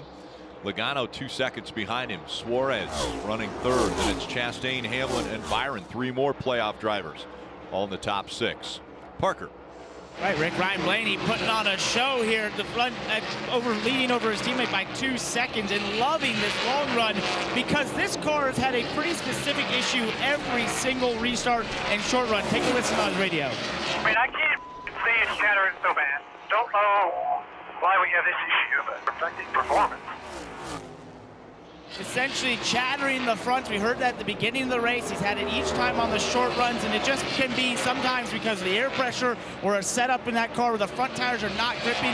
Right now he came on the radio and said, I'm just protecting that right rear on the long run, and so far so good, leading by 2.3 seconds, Marty. About to be 5 to go in stage 2, and obviously everybody, Steve, has been able to make the fuel mileage work to the end of stage 2. You know better than anybody, pit strategy always an evolving process throughout a race, so now we know the fuel number. But what about the tire situation, Steve? I've heard a number of crew chiefs talking about what Chris Gabehart did with Denny Hamlin, those 2 tires, and how they've been able to make it work. So if the caution falls right in stage 3, would you open up that part of the playbook to say, hey, maybe 2 tires will work at the end of this race? Well, I think you're going to be forced to. As you mentioned, you're going to need a yellow because under green flag, you take so much fuel, Rick, that you don't really save a lot of time only changing 2 tires. But if you get a shorter run, need less fuel load, 2 tires would definitely be an option. You mentioned it, Marty, 11. You know, sitting on 2 tires, he's lost a couple spots, but really maintained inside the top 5 on what is now one of the longest, well, actually the longest run on 1 set of tires. We've run longer under green, but that involved a pit stop. 54 laps on this set of tires so far today. And again, points in less than 4 laps will be distributed to all of the drivers in the top 10. And those in the playoffs that earned them in the first stage were Logano, Bell, Blaney, and Byron. And now here in this second stage, Blaney looking to capitalize on the most points. Logano up there in second. Chastain, Hamlin, Byron all inside that top 10. Yeah, Chastain and Byron look to be slowing down a little bit, but they're apparently going to be able to hang on to the positions they have, getting those critical points. And again, at the end of the race at Martinsville, the end of the round of 8, the 4 drivers that have either won or have the most points will advance to Phoenix to race for the championship. Right along with Logano, again 2 seconds behind Blaney with under 2 laps to go here in stage 2. Marty. Rick, I think that pace you're seeing slow. Is there a number of drivers talking about a vibration all of a sudden? This is what we were worried about, Steve. You just mentioned longest green flag run of the day. Back it down, take it easy, just make it to the end of the stage. That's a very nerving situation for driver and crew chief when the vibrations start. Now on the final lap of this stage, what a look off the right rear spoiler of the 23.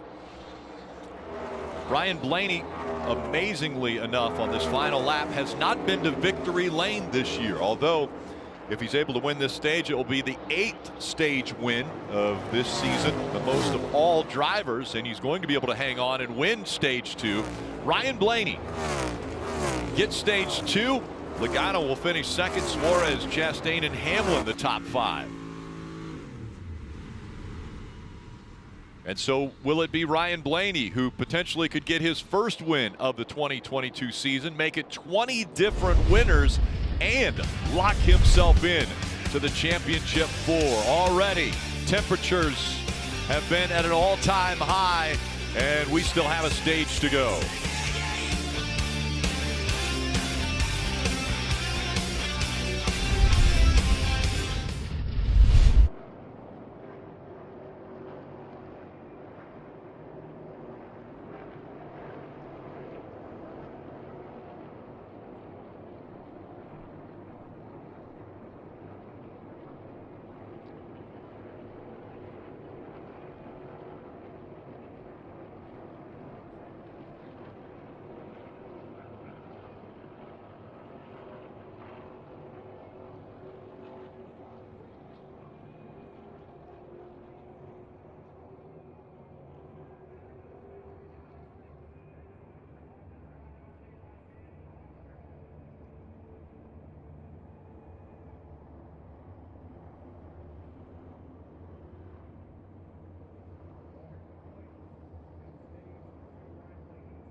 NASCAR on NBC is brought to you by Progressive, revving up the savings on home and auto insurance. Visit progressive.com.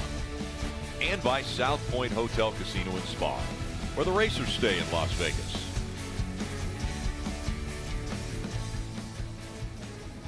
Well, Credit One Bank and American Express are giving you the opportunity of a lifetime. Enter for your chance to win tickets to the Daytona 500 for 25 years. A lot of these fans would love to be going to the Daytona 500 for the next 25 years. Probably going to be coming out here and enjoying racing here at Las Vegas for the next 25 years. As 2 stages are now complete, 100 laps remaining in this race, and you look at the points earned. Playoff drivers in yellow, Logano getting 18 points, Blaney 16. Noticeable names missing from this list. Yes, Elliott and Briscoe. They're the only playoff drivers with no stage points earned today. We look back off the pace car Coca-Cola cam and see the field making their way onto pit road and heading towards you, Parker. Stage 2 winner Ryan Blaney, there's going to dive into his pit. He said he just starts off tight and then continues to build freer throughout the run, getting to about a 2 loose towards the end of the run. They'll make an air pressure adjustment for Ryan, Dave. Denny Hamlin made those left side tires last a long time. He'll now get 4 fresh tires, really free up on top of the track on that top groove, Marty. Earlier, Joey Logano said we needed very fine adjustments. He just told Paul Wolfe we need a bigger swing this time. Way too free off of turn 4. He said I absolutely burned the right rear off of it on that run. Ross Chastain leads and almost has a collision with Joey Logano there on pit road. Logano wins the race off pit road. Chastain had to check up and lost a number of spots right there in that little traffic jam at the end of pit road, Rick. Yeah, really tight coming off the pit road there. Logano gaining a spot, Hamlin 3 spots on pit road, and Ryan Blaney losing a couple.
As we get ready to start the final stage here at Vegas, the top 4 drivers, of course, are all playoff drivers, knowing that if you win here, you lock yourself into the championship 4, and all 4 will be very hungry to get to victory lane here. As we look at today's race recap built by Northern Tool and Equipment, it all started with a slide by the 18 of Kyle Busch. Yeah, spins through the grass here. Avoids a lot of damage, but definitely lost some track position. Looked a lot like the issue he had at Kansas once again early in the race. And then this guy's the big wreck of the day. Yeah, the 5 gets loose up the racetrack. Bubba Wallace into the fence. He comes down, hooks the right rear quarter panel. This clips the 20 car of Christopher Bell, one of our playoff drivers. He gets involved in this accident, and it knocks him out of the race right there. Huge blow to Christopher Bell's opportunity to win the championship. Bubba Wallace showing his frustration with Kyle Larson.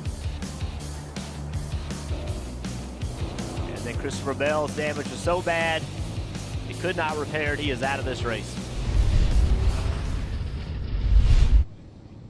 That gets us to this point where 97 laps remaining. Yeah, under that last pit stop, 23 was caught speeding, but the 99 of Daniel Suarez came down third, and they had to come back to the right side and tighten the wheel for a second time. For that reason, he's all the way back at 15th. Look, it all looks normal. Tires go on, everybody's feeling great, but they dropped the jack right away. Someone's on the radio right there, great communication. You can't tighten that wheel without it jacked up. So, spots lost, but it could have been worse for the 99. Back up through the gears they go. And stage 3 underway. Logano and Hamlin fighting it out in row 1, and they fan out behind them as they go into turn 1. 4 wide into turn 1. 5 wide.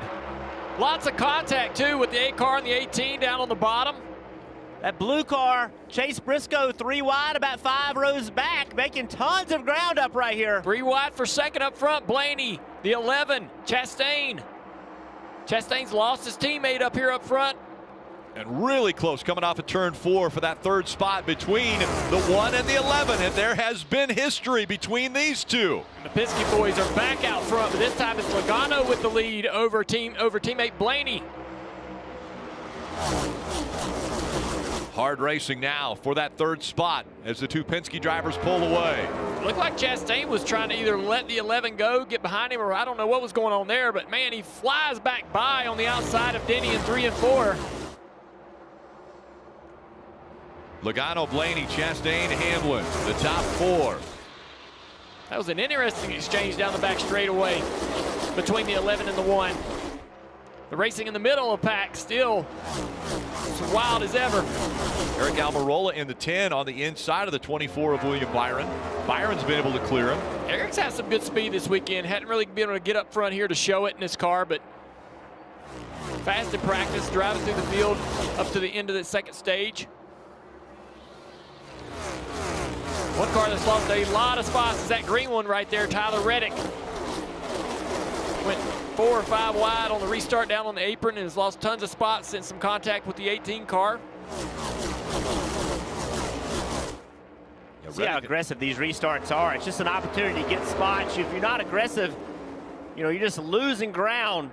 Reddick got really aggressive. It did not work out for him. And it's surprising. Reddick right now running in the 16th position. He was leading this race and had led 31 laps earlier in the race. And now he has fallen back and is relegated just outside the top 15. Hunt's Brothers Pizza on board with Harvick as he tries to catch Denny Hamlin. Kevin's had some really good speed on the front end of these runs. Looks to the inside here down into turn 3. The 4 car's been quick, but falls off toward the end of the run. And Kyle Busch making it 3 wide. Saw Chase Briscoe got really aggressive on that restart. Gained some spots, gained 2 spots. And Jeff, as we see the 4 there of Kevin Harvick past Denny Hamlin, and Dale, you pointed out how fast he's been early in the run, but I think it's just been sort of a methodical progression for this 4 car throughout the race. He started back in 13th. He slowly but surely worked his way into the top 10 and just outside the top 5, and now is in the top 5. He's been very happy with that race car throughout the day, and they've just made small methodical adjustments and now find him running at 4th. Kyle Busch makes the move to the inside to go by Martin Truex Jr. Take a look at this 14 car down the back straightaway. It's going to try to slide up in this hole here in the back straightaway. Not clear. The 18's got the run. Kyle Busch is like, come on, man. Don't do that. I don't want to have to lift.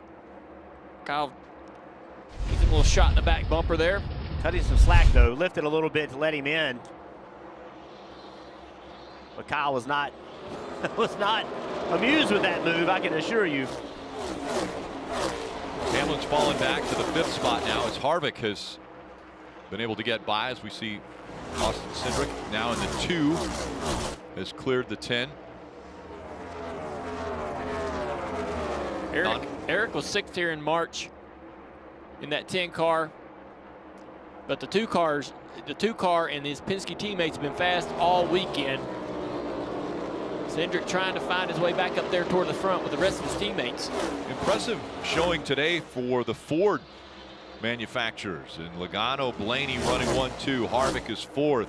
Cindric in 7th. And Almirola in 9th. And a great comeback by Kyle Busch. You know, we saw him spinning off turn 4, just lost the car by himself, but had good speed. His car was good early in the race. It just got away from him, but doing a nice job of getting his track position back. Eric starting to lose his track position. This 10 car the last couple of laps just has not had the pace he had earlier at the end of stage 2. So it gives up position to the 18 here.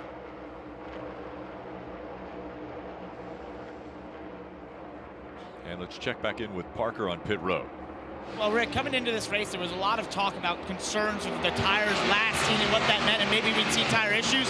That hasn't really surfaced, but one thing we have seen is a lot of tire wear, but in a good way, where it's creating that fall off in speed that creates discrepancies in passing and that sort of thing. And one of the things I've seen up and down pit road that's really interesting is just the amount of rubber that's coming out of the wheels of these cars when they come in here and the team takes them off the race car. Look at these piles of rubber that are up and down pit road. So when we talk about a tire wearing out, that rubber goes on the racetrack, but it also finds itself in other cars. They pick it up under caution and all throughout, and so we're just seeing so much of this. That's a good thing, though, Marty, because that creates that sort of speed fall off, and that hopefully sees comers and goers throughout the race. Parker, that's crazy. That's the rubber we saw fall out of Kyle Busch's grill earlier on. So, Steve, you mentioned it as we watch this battle inside the top 10 between Martin Truex Jr. and Eric Almirola, and Tyler Reddick in the mix as well. You mentioned it, longest run of the day, just had it at the end of stage 2, and there's been no catastrophic tire failures, which many of the teams, drivers, crew chiefs all worried about this morning. So now, Steve, with the win on the line and also the seed in Phoenix and the championship 4 on the line, do crew chiefs start to push the envelope a little bit more and maybe go lower on that air pressure, trying to find more speed in their car? I mean, that's the balance, and it started when you showed up here in practice, and it's the same way in the race. I'm sure, as Dale mentioned earlier, right, the 12 had a right rear, as now the battle for the lead is heating up with the 12 involved. Had great racing right here. The 12 had that right rear issue in practice. I'm sure everybody adjusted. It wouldn't shock me if drivers and crew chiefs, everyone going to just be a little bit more aggressive as we go. We still have at least one more set of tires to put on. Blaney working that bottom, trying to figure out a way around his teammate. He's had a little more pace than Joey all race long, but now Joey has the track position. Can he keep it? Blaney to the bottom. He'll draw side by side even in the middle of the corner. The momentum from the top, though, should keep the lead for the 22. And this is the way it goes, lap after lap. Blaney would love to run that top, but only in clean air will it work for him. Chastain is a second and a half back right now from these two. They have separated themselves from the pack. Harvick, the only non-playoff driver in the top 5, then Hamlin, Byron, Cindric with a good run. Kyle Busch has bounced back from that spin. Reddick fighting his way back up into the top 8. Oh, almost some contact there. Reddick's doing a great job, though. Lost tons of spots on this restart, remember. He's worked his way back up here to battle Kyle Busch for this position. And he needs to gain all the spots he can, because we've seen this 8 car fall off on the back end of these runs over and over and over, and he'll lose more positions toward the end of the tire run. Huge run right there. You just saw Reddick, how fast he could go back to the throttle in the middle of 1 and 2 and just went right by Kyle Busch on the exit of 2. Reddick's back. You said it. He had trouble. Now he's regained his composure. Now he's moving forward. Logano now with a 6 car length advantage over the 12 of Blaney. Logano looking for that guaranteed spot.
For the first time, NASCAR fans can view every lap of NASCAR Cup Series races from inside the cockpit of any car they choose. That's live in-car camera streams for the entire field. Visit NASCAR.com/driver. You can download the NASCAR mobile app. It's NASCAR Cup Series playoffs on NBC. Now under 74 laps to go in the South Point 400. Logano out front, 7/10 of a second lead over Blaney. Chastain 2 seconds behind them. Oh, we got a car spinning off turn 4. The 15 car has lost control. J.J. Yaley slides into the grass and the caution comes out. The left rear looked like it has some sort of damage. Yeah, I couldn't tell if there was a tire or wheel missing or if it was just flat. It looks like it's changed direction, Steve. Like either, yeah, you got a flat tire. Yeah, the tire's coming off of it right now. Yeah, blue left rear tire. Very good.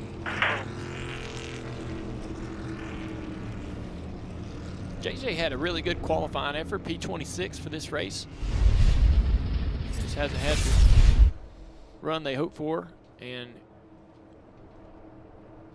looks like the left rear tire was slowly losing air, and came around just right there at the end of the exit of the corner. Like it was actually maybe low getting into 3. He was trying to get it around the corner there. That's going to put Chris Buescher back on the lead lap. We'll now have 29 cars on the lead lap after that. 29 cars. You can have a great day and have an issue with a mile from the finish line and lose a lot of points. Well, and Steve, they're outside their fuel window. So at 73 to go, you would say everybody's going to come to pit road, but can't make it all the way to the end on fuel. Oh, I don't know if I'd say the word can. Okay. Not comfortably and not without a lot of work from your driver, and it's definitely not going to be their plan to try to go 73. But if you pit now, someone is going to try it, I believe, even if you're 5, 6, 7, 8 miles from the finish. I mean, if you're ever going to gamble anywhere, isn't Las Vegas the right place? I mean, this is the place you're going to gamble. The question is, can a playoff driver afford to do it versus a non-playoff driver? A lot of pushing and shoving already in this race. Well, there's more to see tonight. Sunday Night Football on NBC and Peacock. Micah Parsons and the 4-1 Cowboys are going to visit Jalen Hurts and the 5-0 Eagles. That coverage begins with Football Night in America at 7 p.m. Eastern.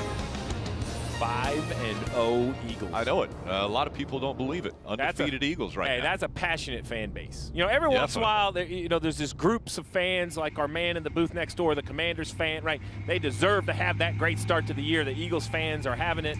But don't sleep on those Cowboys. It's going to be a great game. Should be another great football game. We've seen a few already this weekend as we get ready for the field to make their way onto pit road. So to your point about being what we believe is outside their fuel window, the first thing you have to do is absolutely be full of fuel.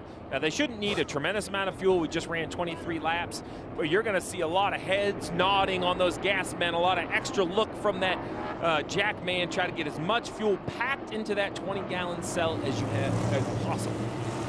Here they come. Logano leading these cars. Again, 29 on the lead lap. Parker.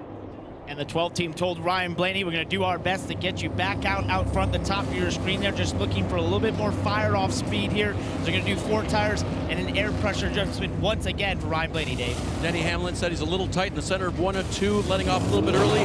Little free entry on 3 and 4, but okay. Marty? Joey Logano said the car fired off free once again, but this time it started to come around, got tighter the longer they ran. Told Paul Wolf, nice adjustment, let's leave it. Meanwhile, for Ross Chastain right there, another quick stop by the one bunch on pit road, showing why they're #1 in the Cup Series. So the car was much better, and Chastain, that's 8 collective spots they've gained him on pit road today, Rick. Logano waited on fuel. I was watching that stop. They lost 8 spots on pit road. Chastain gained 2. Now, who can stay up front? And will they have enough gas? Will they try that mode of winning this race?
Let's take a look at the Ruoff Mortgage keys to victory lane here in Las Vegas.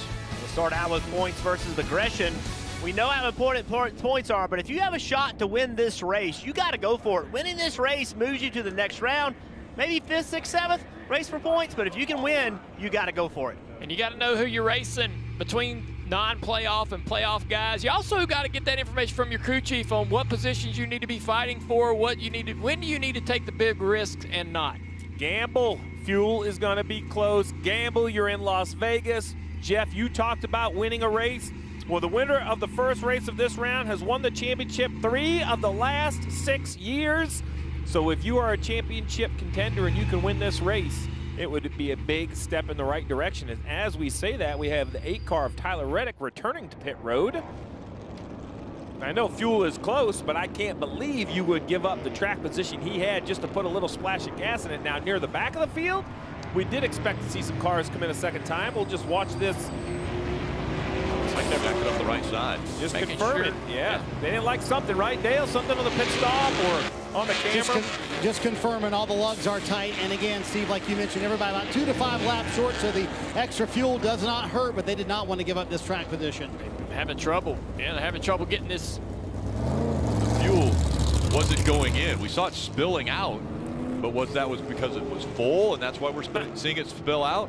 You gave it an A+ effort. If it was full, it's full now, but it definitely seemed to be very messy. You wouldn't expect it to be quite that bad. Maybe they are having a little bit of an issue with the dry brake. And that's odd to me. He gave a bunch of positions to the guys that pitted with him and pitted out of the top 10. The car fast enough, we think, to run in the top 5, top 3. So it gives up all this track position to everyone on the track and the guys that pitted. Well, this restart should be nice and calm, Rick. I mean, you know, you can see Well, the finish of the race. They pit road 5 wasn't wide, right? 5 wide on the last restart. Yeah. This is going to be just a mess. Let's listen into the one. I'd say run it hard, get the lead, then manage the gap, do what you can, save me some gas, and as we roll on deeper into the run, we'll talk more about it. There you go, updating him right away. Don't worry about it yet. Just go get the lead, then we'll try to save some. If you're Blaney, you want to push him to not allow that to happen.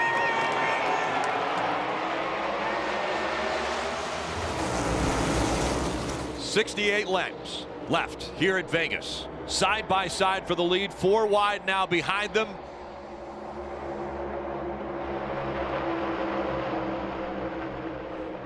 Three wide right in front of that. 3 wide, 3 wide. 2 or 3 rows deep. I don't know where to look. A run by the 11 of Hamlin gets into the back of Blaney, pushes him. And Blaney trying to clear the 24 of William Byron as the 1 of Chastain has pulled away. The 22 of Logano back there desperately on the top of 3 wide trying to get big Bubba moment. with the 24 up the racetrack, and they both stay off the wall. He bottomed out really hard through the bumps. You can see the smoke flying off of it. It's covered. That got him loose. Can they recover? Fucking bottomed out. Keep going. Oh, it definitely bottomed out big time. Watch the smoke flying out from behind this car. See that? Boom, boom. Every time it hits, it just takes grip out of the car, and up the racetrack he goes. What a save by the driver of the 24, and no one is more thankful than Ryan Blaney, because if he doesn't save that one, it is at least a 2-car accident. Man, that shot up the racetrack quick. Bottom of the screen, Byron trying to battle back. Almost some contact with the 22 down the back straightaway into turn 3. We talked about points versus aggression. It seems like everyone aggressive right now, taking every spot they can get. Chastain, Almirola, 1 and 2 right now. Hamlin, Blaney, 3 and 4. And Dave, how's that radio communication been going for the 24? Well, Rick, you'll recall that Parker shared a conversation he had with William Byron about that same type of issue in practice that William never felt. He just did not see the smoke, of course, and he didn't feel that hit, but he sure felt that one. And remember what he told me before the race was, I don't want to be too low in those bumps early on in the run, and that was the result. Yeah, before the air pressures come up, the 24 was right through the bumps, and it affected the handling of that car. Big move for the 43, Eric Jones, trying to go to the inside of Logano. Eric had some great speed early in practice this weekend. Didn't qualify that well. Found his way into the top 10 here late in this race.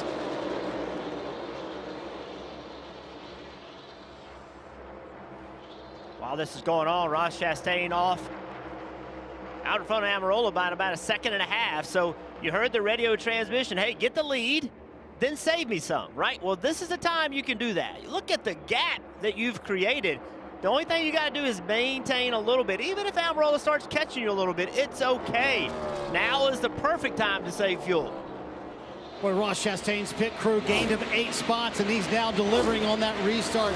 I wrote the lap down, Jeff. I said with 174 to go, do not give up on Chase Briscoe. Steve, if tenacity is in the NASCAR definition, it is definitely Chase Briscoe and his race team. Said the car just a little bit too free, but back in the top 10 for Chase Briscoe after being down a lap early in this race. Man, this team just never gives up, do they, Steve?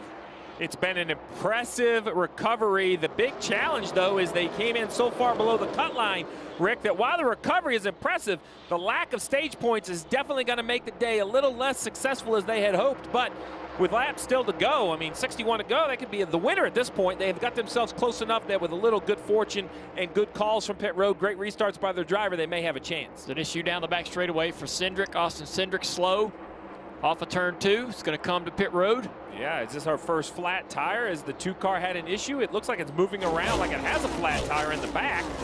He's running 10th. He thinks it's a right rear, yes, right rear flat on the 2. We'll double check, Steve. There's been some contact at some point in the race with the right rear quarter panel. Here's a good look at it. Yeah, he's in the wall. Entering turn 1. Looks like he just gets loose and does a correction there to try to fix that, and not enough room between him and the fence. You guys, there's some contact right there off turn 4 between the 12 and 18. Blaney trying to clear himself off the nose of Kyle Busch. Kyle's not going to be happy about that. This 12 car trying to work his way back through the field, dominating this race. Got used up a little bit on the restart there by the 24 car, now trying to fight his way back. Here's the contact off turn 4. Yeah, the 18 wasn't going to give up any space. Kyle Busch puts his hand out the window like, what are you doing? Blaney now up to that 3rd spot. Kyle Busch back to 4th. Kyle Busch is not used to being on this side of it, not being in the playoffs, being raced by guys who are in the playoffs. This is what you were like, Kyle, when you were running for championship trying to find your way to Phoenix. You were the 12 car. So it's a different situation for him this year. We've seen multiple cars in the last few laps bottom out and get loose. And you guys have been talking about it. Who's going to start get aggressive with the center pressure? Well, the more air you take out, the more the car travels. And you wonder if that's why we're starting to see some of that happen as the teams are starting to get more confidence with taking air out of these tires because of no failures. Are we now pushing the edge with 57 laps to go? Put it back off of Harvick's Hunt Brothers Pizza camera. And up front, Chastain still leading, trying to lock himself into the Champ 4.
Chastain continues to lead here and hoping to lock himself into the championship 4. But next week, another opportunity. Countdown to green on USA starting at 4 o'clock for the Xfinity Series. Xfinity Series playoffs continuing.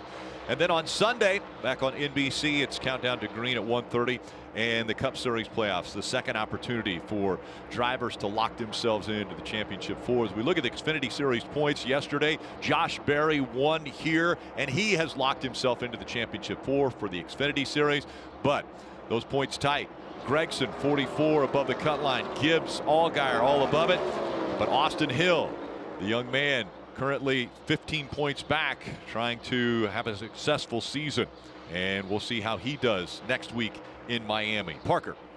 Well, Rick, and Josh Berry yesterday made an awesome move off of turn 4 where he got put in the wall by A.J. Allmendinger, and he said basically I wasn't going to lift because it was too important. It meant a trip to Phoenix in the championship 4 to go fight for a championship. That's exactly what Josh Berry did in that thrilling Xfinity Series race. Also yesterday, making her debut in the Xfinity Series, you see Josh super emotional, excited, was Hailie Deegan here. She told me going into it she wanted to be in the top 15, and she did that all weekend from practice, qualifying, finish in 13th, and put in a stellar performance in her first ever Xfinity Series race. Great job by Hailie Deegan. And Junior's being humble over there, but on the ride back to the hotel, he called Josh Berry to congratulate him, and Josh says, and I quote, "Well, boss, you told me to bounce it off the wall and go to victory lane." So, Dale, I don't know if you knew it was going to look exactly like that, but congrats, man. You got one car in that championship race. Yeah, he did a wonderful job, and I expect to see that guy, Josh Berry, racing on Sundays here someday soon. Yeah, very talented drivers in the Xfinity Series. Again, back in action next week at Miami. And Chastain now with a 9/10 of a second lead over Eric Almirola. 48 laps to go. This 43 car, Eric Jones, continuing to show out here in the top 10 now that he's got this track position.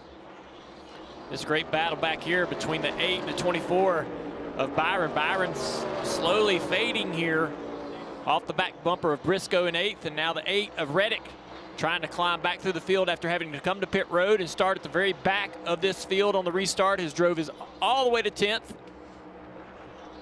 He's going to need some more cautions to bring the field back to him to have an opportunity to win this race, but he's passed more cars today in that 8 car than anyone else, I believe.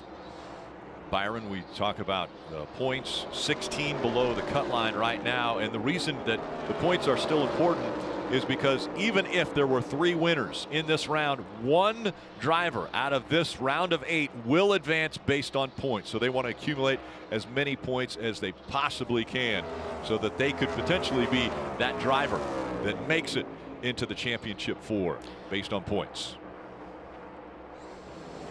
Let's go through the field, brought to you by DoorDash, and we'll start with Marty. Rick checking in with all the teams here on pit road since their last stop at lap 196. Everybody about a lap or 2 short for making it to the very end of the race. You know, talking to Ross Chastain earlier this week about his aggressiveness, he said, "I'm not driving calmer on purpose. I'm trying to make better decisions." Terrific example several times today. They had an extremely loose race car in the middle part of this race. You saw Chastain back out of it, take his time. The pit crew has delivered, Parker, +8 on pit road. Now can the driver deliver and send them to Phoenix with a shot to win the championship? And for Ryan Blaney back in 3rd, and now just gotten the 2nd past Eric Almirola. He has been very happy in that race car in the speed department, but let's update you on his situation fuel-wise. It's not 1 or 2 laps short for Ryan Blaney right now. The team just recently came on the radio and said they are 4 laps short from being able to make it to the end. They will most definitely need a stop here unless we get some serious amounts of caution. So for the 12 car, which has been one of the fastest cars here today, scored the 2nd most stage points today, we'll see if they can find themselves contending at the end. Dave? Parker, testing in Cup Series is a rare commodity, but Joey Logano and his team went to a Miami test, found a lot of speed. Paul Wolfe told me earlier this week, I think 3 months ago, we wouldn't have had the speed maybe to make it to the championship 4. Right now, sitting in 4th here at Vegas, Dave. Denny Hamlin restarted 3rd, but has fallen back as far as 7th. He's now up to 6th. His car was too free to do anything with it. Can he make it on fuel? I don't think so, based on the transmission I've heard over the radio, Marty. I mean, what Chase Briscoe hasn't done today, Dave, they went down a lap earlier on, found their way back into the top 10, just past William Byron a moment ago. Car a little bit too free, and Dave, he's picking a terrific time to have his best part of the season. This would be his 4th straight top 10. Byron now runs 10th in the 24 car. Remember that huge save he had bottoming out on the opening laps of this run, the car is still bottoming out. It's not right for William. As for the 9 of Chase Elliott, it's not right either. All day has been a struggle. They have kind of looked to next week for the 9 car, knowing that they're going to have to make some major changes because the tire is the same. Have they run out of ideas? No, but they've run out of time to make the kind of changes that can do anything to help Chase today. All right, Steve, how early are we starting to think about fuel? I know that through the field there, we were hearing a bunch of different drivers saying they might not be able to make it, but Tyler Reddick came to pit road and we said, oh, you gave up all of that track position coming to pit road to top off with fuel. Could he be the one guy who could guarantee a spot getting up all the way to the finish of this race? Well, you look on the left side, the driver running in the 9th position has 2 laps. Now, they are under caution, so maybe a lap in total better than everyone in front. But how early do you start worrying about fuel? Oh, the 12 car in the wall. We got a tire issue on the 12 of Blaney. Oh, and he keeps sliding around. Is he going to hit the inside wall? He does.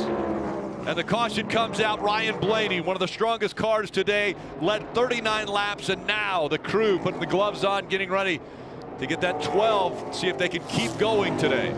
Just the last 2 laps, he took 2nd place. He was flying. He was going to catch the leader, but the last couple of laps, he had slowed way down, and his teammate was battling him for position there. An issue with this car developing over the last lap and a half, 2 laps. I wonder if he felt something, some vibration. Let's take a look at this here. Gets loose right there. Looks like he's just fighting the balance of the car. No tire issue. So we talked to Blaney. Let's take another look at it right here. Something in the right front suspension. See the car get loose? Once it hit the wall. The car gets loose, and he chases it up the racetrack. Saw his teammate, Cindric, a few laps ago have the same problem up against the wall, got loose. That's a big impact. That right front, big damage. I think that maybe the contact with the wall breaks the toe link on the right rear. The car gets loose right there. That contact right there, I think, broke the toe link. It's going to be very interesting to hear from Blaney and see if it was a tire issue or just if he got loose. The last couple of laps, man, he was slowing down. And I was wondering if maybe he might be trying to conserve fuel, but something about it. All clear. Keep coming. You got the fence. You're good. Still green, still green, still green, still green. Field on their way onto pit road now. Dave.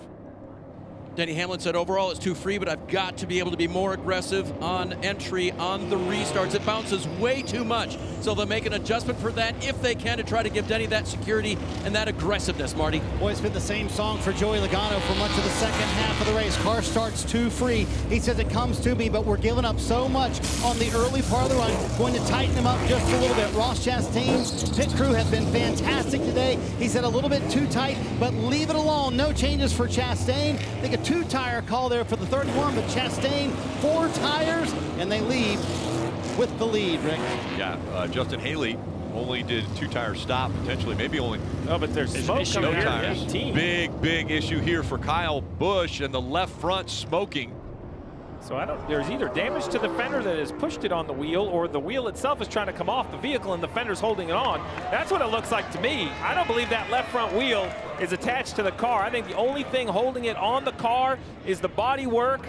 He's going to have to go nice and slow. Yeah, it's about ready to come off, it looks like. And if that comes off, we know that's going to end up with suspensions and all kinds of things. So right now, the 18, there it goes.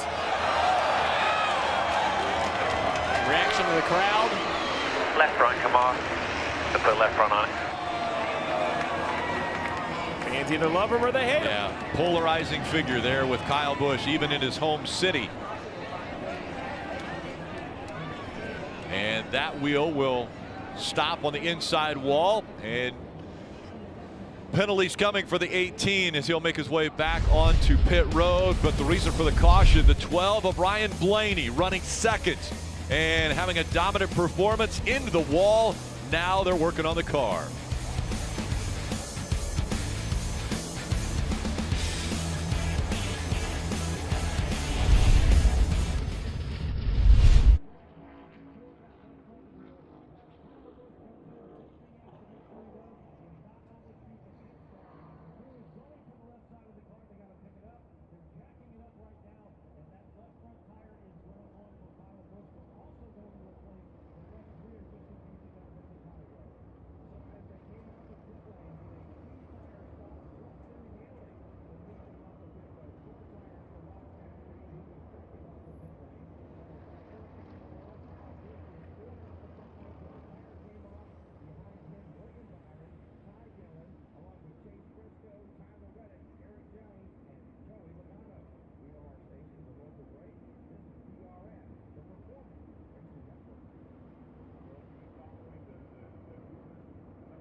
Coming up on the final 36 laps here, the NASCAR Cup Series playoffs on NBC. It's the South Point 400.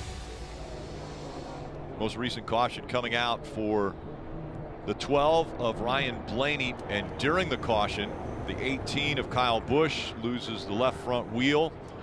He has made it back to pit road, and they put a new one on. But Steve, let's talk a little bit about the issues that potentially the 12's face. Well, right now the 12 has a battle against time. Can they make the repairs? Well, let's talk about this 24 as well. Over the bumps, watch the back of the car smoke. It bottoms out, it travels, and it's a big save up next to the 12. He ends up saving it. But when we talk about the back of the car specifically, let's take a look at our Toyota virtual car and talk about the tool the teams have to limit the travel. Let's take the right rear suspension off. In the old school days, the bump stop was down on the shock. You could see it. Now it's internal.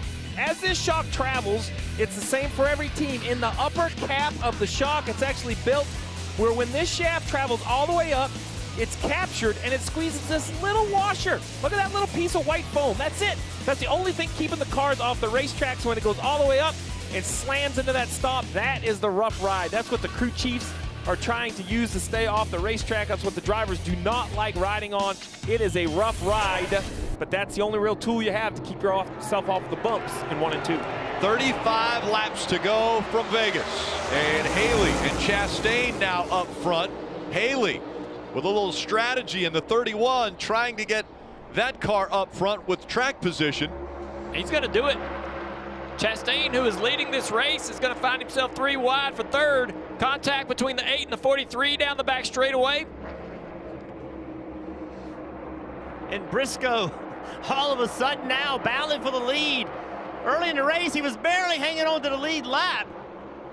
What a day it would be for Chase Briscoe if he could get by the 31 and potentially win his way to the championship 4. He's going to need to get that clean air as fast as he can. Try to find a way around this 31. He gets loose. He's up the racetrack. Here comes the Trackhouse duo. And right away, Chastain goes to the inside. Can't clear him. But here comes Suarez. Suarez to the bottom of the racetrack. The 14 goes down there. And now on the outside, Ross Chastain trying to get the momentum up. Parker. What a call by Justin Haley's team in College Racing here to put 2 tires just right sides on there. The left sides have about 30 laps. I went up to the team and I said, all right, what's the thought process here? They said, we've been a 10th place car all day. We want to see what it can do in clean air. And so far, it's working. As the racing continues on the track, the 12 of Ryan Blaney now rolling off of pit road. We'll see if he can make minimum speed.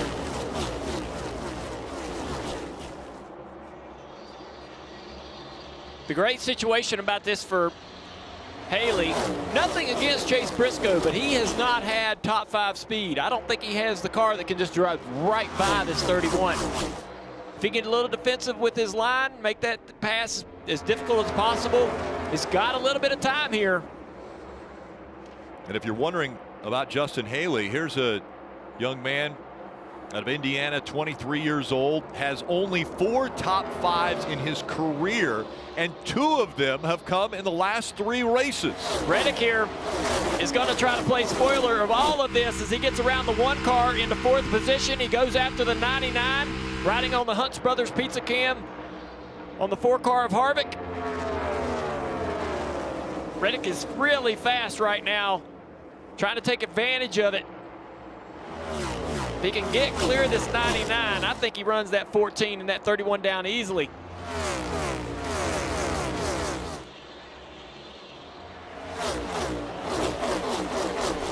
Haley with a 4/10 of a second lead over Briscoe. Go all the way back to 9th, where Logano, who had been out front for 29 laps, is sitting in the 9th spot, Marty.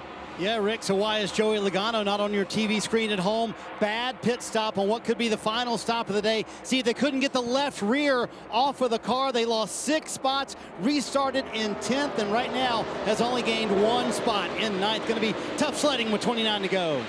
Aiden Briscoe, sorry, the Aiden Briscoe going to the top right here on the 99, trying to get there. Can't quite make it happen. So Reddick in the 8, chasing after the 99 of Daniel Suarez. Here he goes, right to the top of the racetrack. Suarez, will he block this move? They are running down the lead 2 cars, though, as they battle for third. There's Briscoe chasing after Haley still. Now the 8 car to the bottom of the racetrack. He says, all right, I've tried the top. You're going to run in the middle of the racetrack, Suarez. I'll go to the bottom here. Can he make it happen down here in turn 3, Jeff? Yeah, this is this battle that Haley wants to see. Haley and Briscoe, these guys running side by side is helping them. See, Reddick just cannot quite clear him, pushes him up the racetrack. Oh, the 99's going around. 99 slides as the 8 slid up in front of him. Caution comes out. Yellow's out here. Yellow's out. And there'll be another restart. We have seen this before, guys, without contact. Remember, Kevin Harvick had this happen to him. As soon as they cross that wake, when the 8 comes up, he shuts the air off to that 99. As soon as he does, the nose pops up, it gets super free, and around the 99 goes. So they're depending on so much air under the car to the back. And that, when that's gone. Was there a little contact there on the left front, though? Man, I don't know. It was close. Let's take another look here. He's loose right there. I think there's contact when I think they touched. But still, the air is such a huge part of it. As if they did touch, then he loses all that airflow underneath the car, loses all the downforce. Yeah, originally I didn't see any contact on both these replays. This would be a great angle. I don't think they touched. I think he's coming around. Either way, he's going to spin. Yeah, I don't think they touched either in that view we just had. Man, they might have. I don't know. There's a weird little kind of a momentary bobble of the 99, like he did make contact with some object right there, but I just didn't think they were close enough for that object to be the 8 car. But either way, I don't, Daniel might be a little aggravated by that, but the 8 car tried to clear him down there. Let's listen to the 8 car radio. Didn't want that to happen. Well, when people run you all over the track, it happens. Part of it. Yeah, he did that to himself a little bit. Now he drove right down on your corner right there, too. And of course you're going to hear that from your own team. Yeah, you're telling you that on the radio. Getting that support. Even in the old car, being on that right rear quarter was a very precarious situation for a driver. In the old car, it pinned a bunch of air on the right front or right on the center and pinned the nose and tried to spin the car by doing that. Now we lose a lot of air and downforce out of the bottom of the car out the back when you shut that off. So it's fascinating how the aero can change dramatically in a moment like that. Got cars coming down to pit road. The 22 of Logano. Several of the cars following him down pit road. Marty. Junior Steve loves to see this. You love to see it as a driver, too, when you're that first car coming down pit road, putting on 4 fresh Goodyear tires, and everybody behind you is coming. What they said was we tightened up thinking we would be up front, but remember, Dave, they had that bad stop, so in traffic, car way too tight for Joey Logano. Trying to give Chase Elliott any advantage he can to try to get some more points toward the end of this race, so they'll take 4 fresh tires to get him to the end. They made a major change the last time they came down pit road, still working to try to get this 9 car in the racetrack for Chase. Again, remember, Logano was in the 9th position and brought quite a few cars with him. We'll see if that fresh Goodyear tire will get them from their restart positions up to the front. But right now, it's Haley and Briscoe running 1 and 2 after Suarez slid to the grass here in Vegas.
Here are the top 4 running playoff drivers. Chase Briscoe, the closest to the front, in second. Ross Chastain, 4th. William Byron, 6th and 9th. Denny Hamlin. DJ, who has the best shot of getting a win here out of those 4 running inside of the top 9 right now. Yeah, you know, normally I would say Joey Logano is the driver that I would look for in this situation to take control of this, and he's got some tires to maybe make that happen. But it's very difficult running up there right now. So Chase Briscoe, what an amazing job this team has done to put their driver even in this position. Watch Ross Chastain. He's ready. Having a little technical difficulty there with the microphone from DJ. He's actually in the Neon Garage right in the victory lane area where all of these drivers are fighting to get to. He'll be there for the post-race show with Marty at the conclusion of this race. You see on the left side, top 12 stayed out, 15 laps on their tires. Logano on back have come down for fresher tires. That should Likely going to be some chaos here. That was the word I was going to use. Increased chaos. Okay. I like that. So what does Justin Haley have to do to pull this thing off? It all starts with this restart. He needs a good push from Reddick. And then if he gets that push, he better be ready to block, because we know Tyler Reddick will make it 3 wide on the inside. How aggressive will Ross Chastain be? Will it be the aggressive Chastain that we've seen win races? We're about to find out. 22 laps to go from Vegas. Briscoe on the outside, Haley on the inside.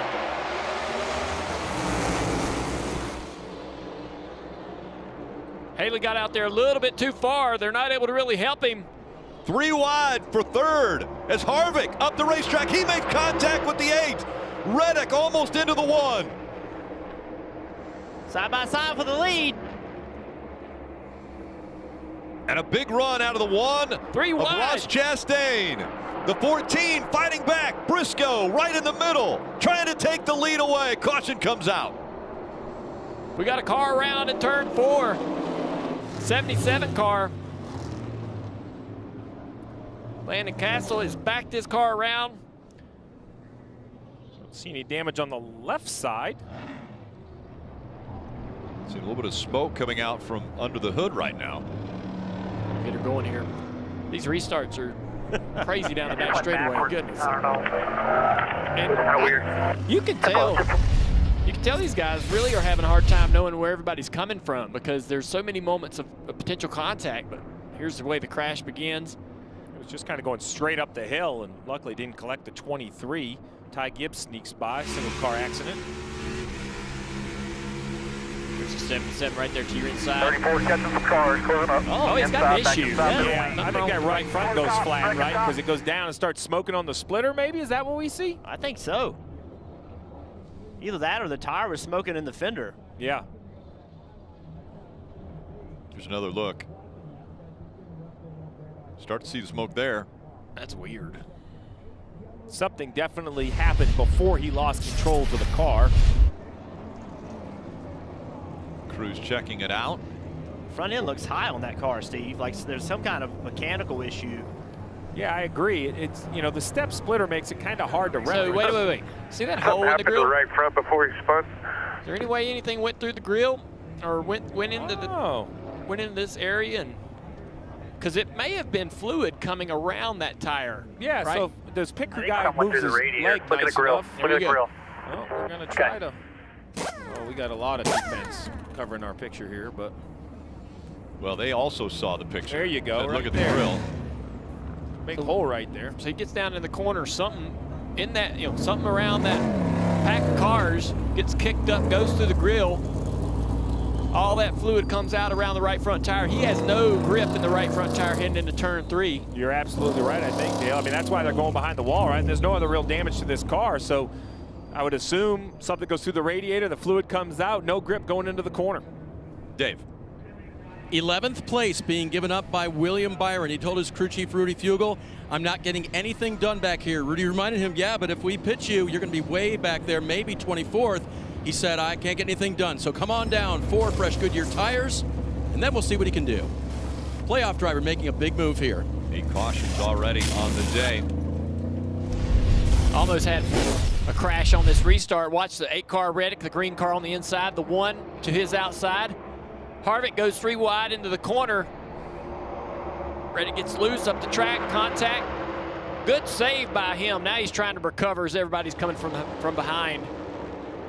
Look at all this stuff back here in the back. These guys bumping into each other, banging around. 3, 4 wide. And in all that battle, Briscoe did get in front of Haley. So Briscoe's leading this race. 19 to go from Las Vegas, and still sitting out there is that championship 4 locked in position.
It will be a sprint to the finish as we look at the 8 drivers, part of the playoffs.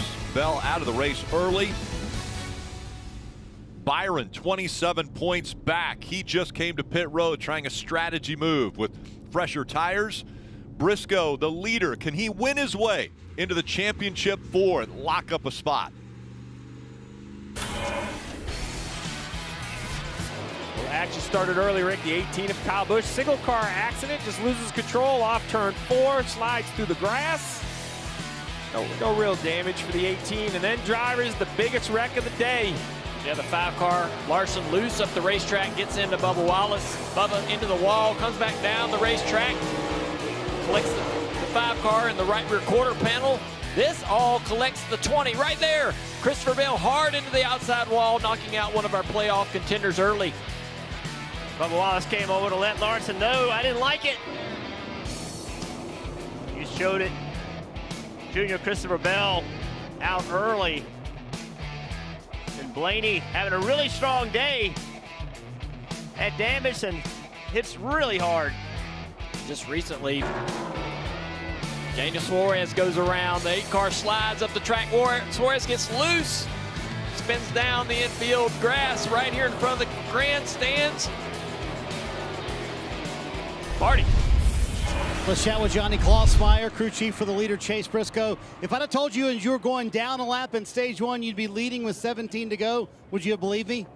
Yeah, I probably would have said you're crazy, but you know, at the end of the day, everyone's kind of executed on all levels. It's been a little bit of pit crew adjustments, and then Chase has stayed behind it all day. So put us in contention. I'm proud of everyone. So just battle it out here and hopefully get out front.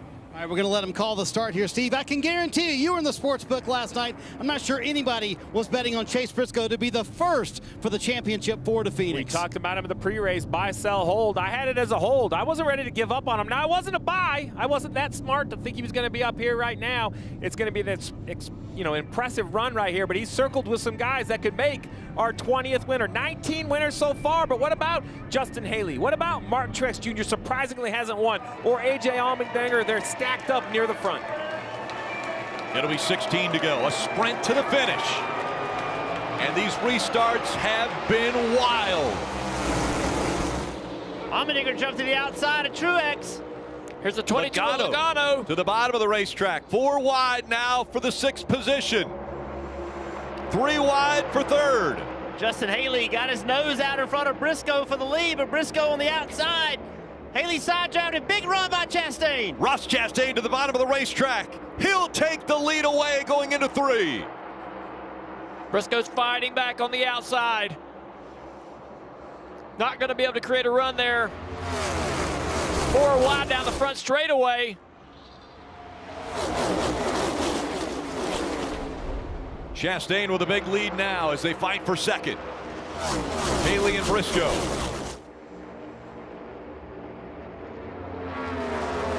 As these two fight side by side, side drafting each other lap after lap, corner after corner. It allows this one car to drive away. Coming to 14 laps to go. Logano is flying right here. Briscoe with a big block. And nowhere for Logano to go. Martin Truex Jr. now looking to the inside of the racetrack. That kills the momentum of this 22. He's going to come down this back straightaway and have a choice to go 3 wide or push this 14. He chooses to push the 14. Gives him a bump right there. Drives into the top of turn 3. Back to the throttle. There's Martin Truex Jr. with Denny Hamlin in the 11. A good recovery after a bad start to the day. Big run for Logano on the 14 here for 2nd. Logano a little higher line than what we're seeing out of Briscoe. Briscoe and Truex side by side, almost contact off of turn 2. It's Haley back there on the high side in the 31. And he's got a little momentum as he tries to get back by the 19. Haley's running Truex really tight around the corner. Good battle behind them between the Gibbs boys. Trying to pass Eric Jones there in the 43. Here comes the 18, 3 wide down into turn 1. Logano a little loose there when he went through the bumps. Still chasing after Briscoe. But both of them have fallen back almost a second behind Ross Chastain.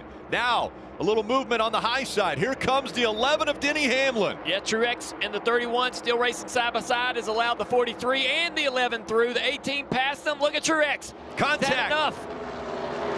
Slams into the 31, but they stay straight. Andy doing a good job right here. Just does not have the tires these other guys have. He did a 2-tire stop the last time on pit road to get that track position, but now it might be hurting the 31's performance as Reddick in the 8 will go to the inside trying to get by.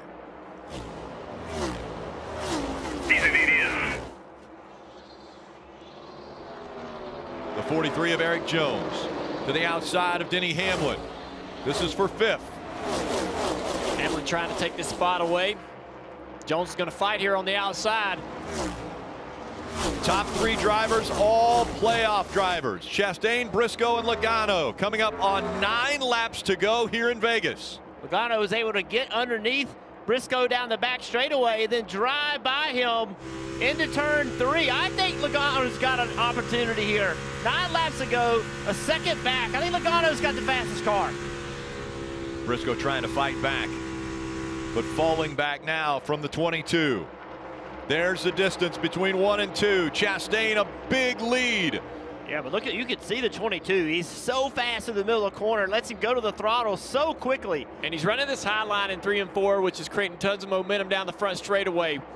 Will the one car make the adjustment and go up there and take that line away? as Logano gets closer and closer in the mirror. Only 3/4 of a second back now. You're right, 8 Jeff. laps to go. A monster lap out of Joey Logano, right, to make a pass and then pick up 0.2 of a second in 1 lap, Marty. Boy, if Logano can pull off this win, you have to give credit to Paul Wolf, his crew chief. He has 13 lap fresher tires than Ross Chastain, and because of that bad pit stop, they got mired back in traffic. Steve, sometimes an unfortunate break leads to a good break. Maybe those fresh Goodyears will be good enough to put Joey Logano into the championship 4 at Phoenix. Well, he's searching all around, made up another couple tenths of a second on that lap right there, guys. And the 1 car went to the top of the racetrack the last time through 3 and 4. Logano had to run the bottom. What do they do down here? This is what it'll be for the rest of this race. A game of cat and mouse, guessing on where the other driver's going to go for that clean air. And neither one of these drivers will give an inch. That's how they are. Both of them are exceptionally intense. Huge Logano run right here. The 22. He goes to the high side. He blocks. Chastain doesn't want to give up the lead. Logano just a car length above him. We've seen Logano in this position before, being blocked late in the race. Plenty of time here. 5 to go at the line. 5. As fast as Logano is right now, he wants to avoid contact. He thinks he can just pass Chastain, but Chastain's not going to let him. He's going to block again. Watch this down the front straightaway. Oh, he has got a little tight. Yep, had to lift out of the gas in the dirty air following the 1. Chastain doing everything right. 5 laps to go. The most important race of the year outside of Phoenix. Can one of these drivers lock themselves into the championship 4? You're good. Go where it is.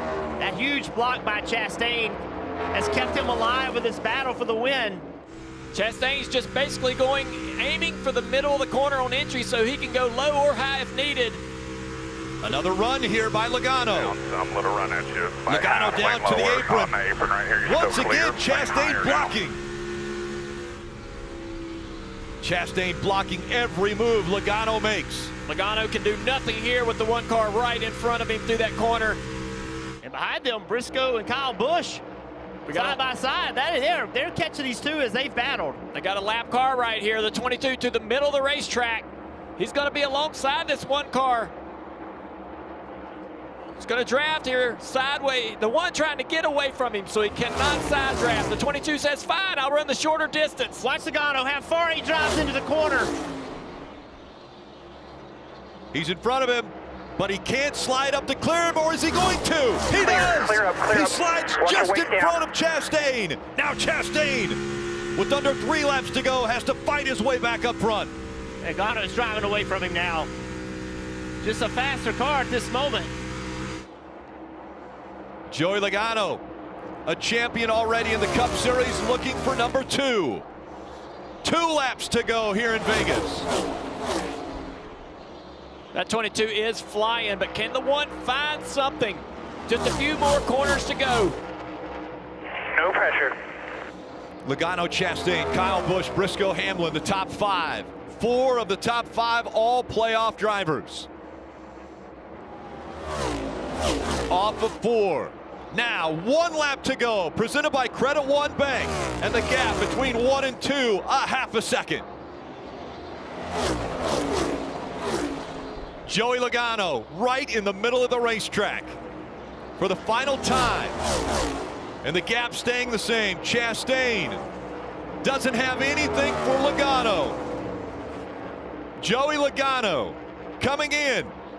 He was second in the rankings in this round of 8, but a win here. Welcome to the championship 4. Championship, baby. Let's get one.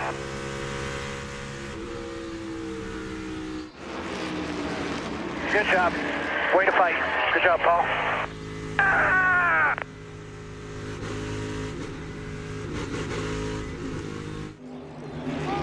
That was awesome. You're right, it was.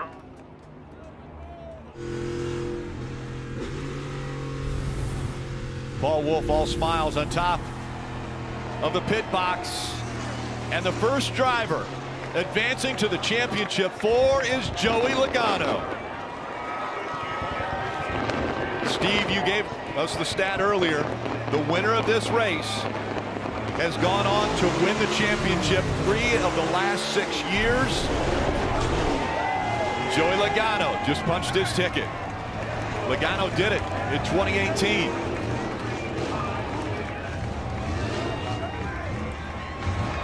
This checkered flag moment brought to you by Advance Auto Parts. You saw the emotion of Joey Logano, the fist bump inside of that race car. The blocks couldn't do it. Chastain did everything he could to keep the 22 behind him, but ultimately it was Logano that got by him and pulled away. NASCAR America post-race show coming up on Peacock. We will have plenty of playoff driver interviews and more. He is going to burn it down.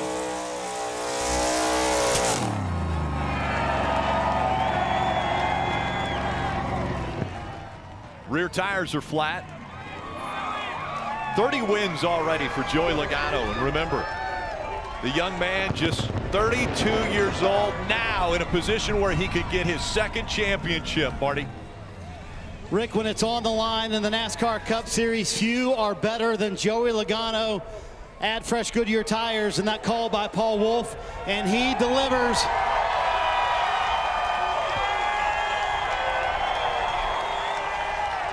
For a fifth time, Joey Logano will race for a championship in his career, but he had to earn it today. Had to come with those fresh tires. So, Joey, how about that call by Paul Wolfe there to put on those fresh Goodyears after the rough pit stop? It actually worked out really well for you guys. We're racing for a championship. Let's go! Man, what a great car. Penske cars were all fast. All of them were really fast today. And oh man, all you want to do is get to the championship 4 when the season starts and race for a championship, and we got the team to do it. I don't see why not. We can't win at this point, so things are looking really good for us. Awesome Pennzoil Mustang, great Roush Yates motor in this bad boy, and man, just a lot of adversity fought through the last 50 laps or so. I thought we were going to win, then we kind of fell out, and then had the tires, and racing Ross was fun. He was doing a good job air blocking me, and just trying to be patient, and eventually I was like, I got to go here. So just great to win out here in Vegas again, and it means so much getting to the championship. Joey Logano will race for a championship, Rick, in 2022. All smiles. Take a look at the point standings now. Logano locked in to the championship 4 with this win. Ross Chastain, a great performance. Chase Elliott, Denny Hamlin, all above the cut line. Christopher Bell, a tough day. He is 23 points below. There's more NASCAR coverage always available on NBCSports.com. Post-race coverage will continue from Las Vegas on Peacock. Coming up next on NBC, it's local news except on the West Coast. And later, Sunday Night Football. It's Cowboys against the undefeated Eagles. Congratulations, Joey Logano, the first to lock into the championship 4.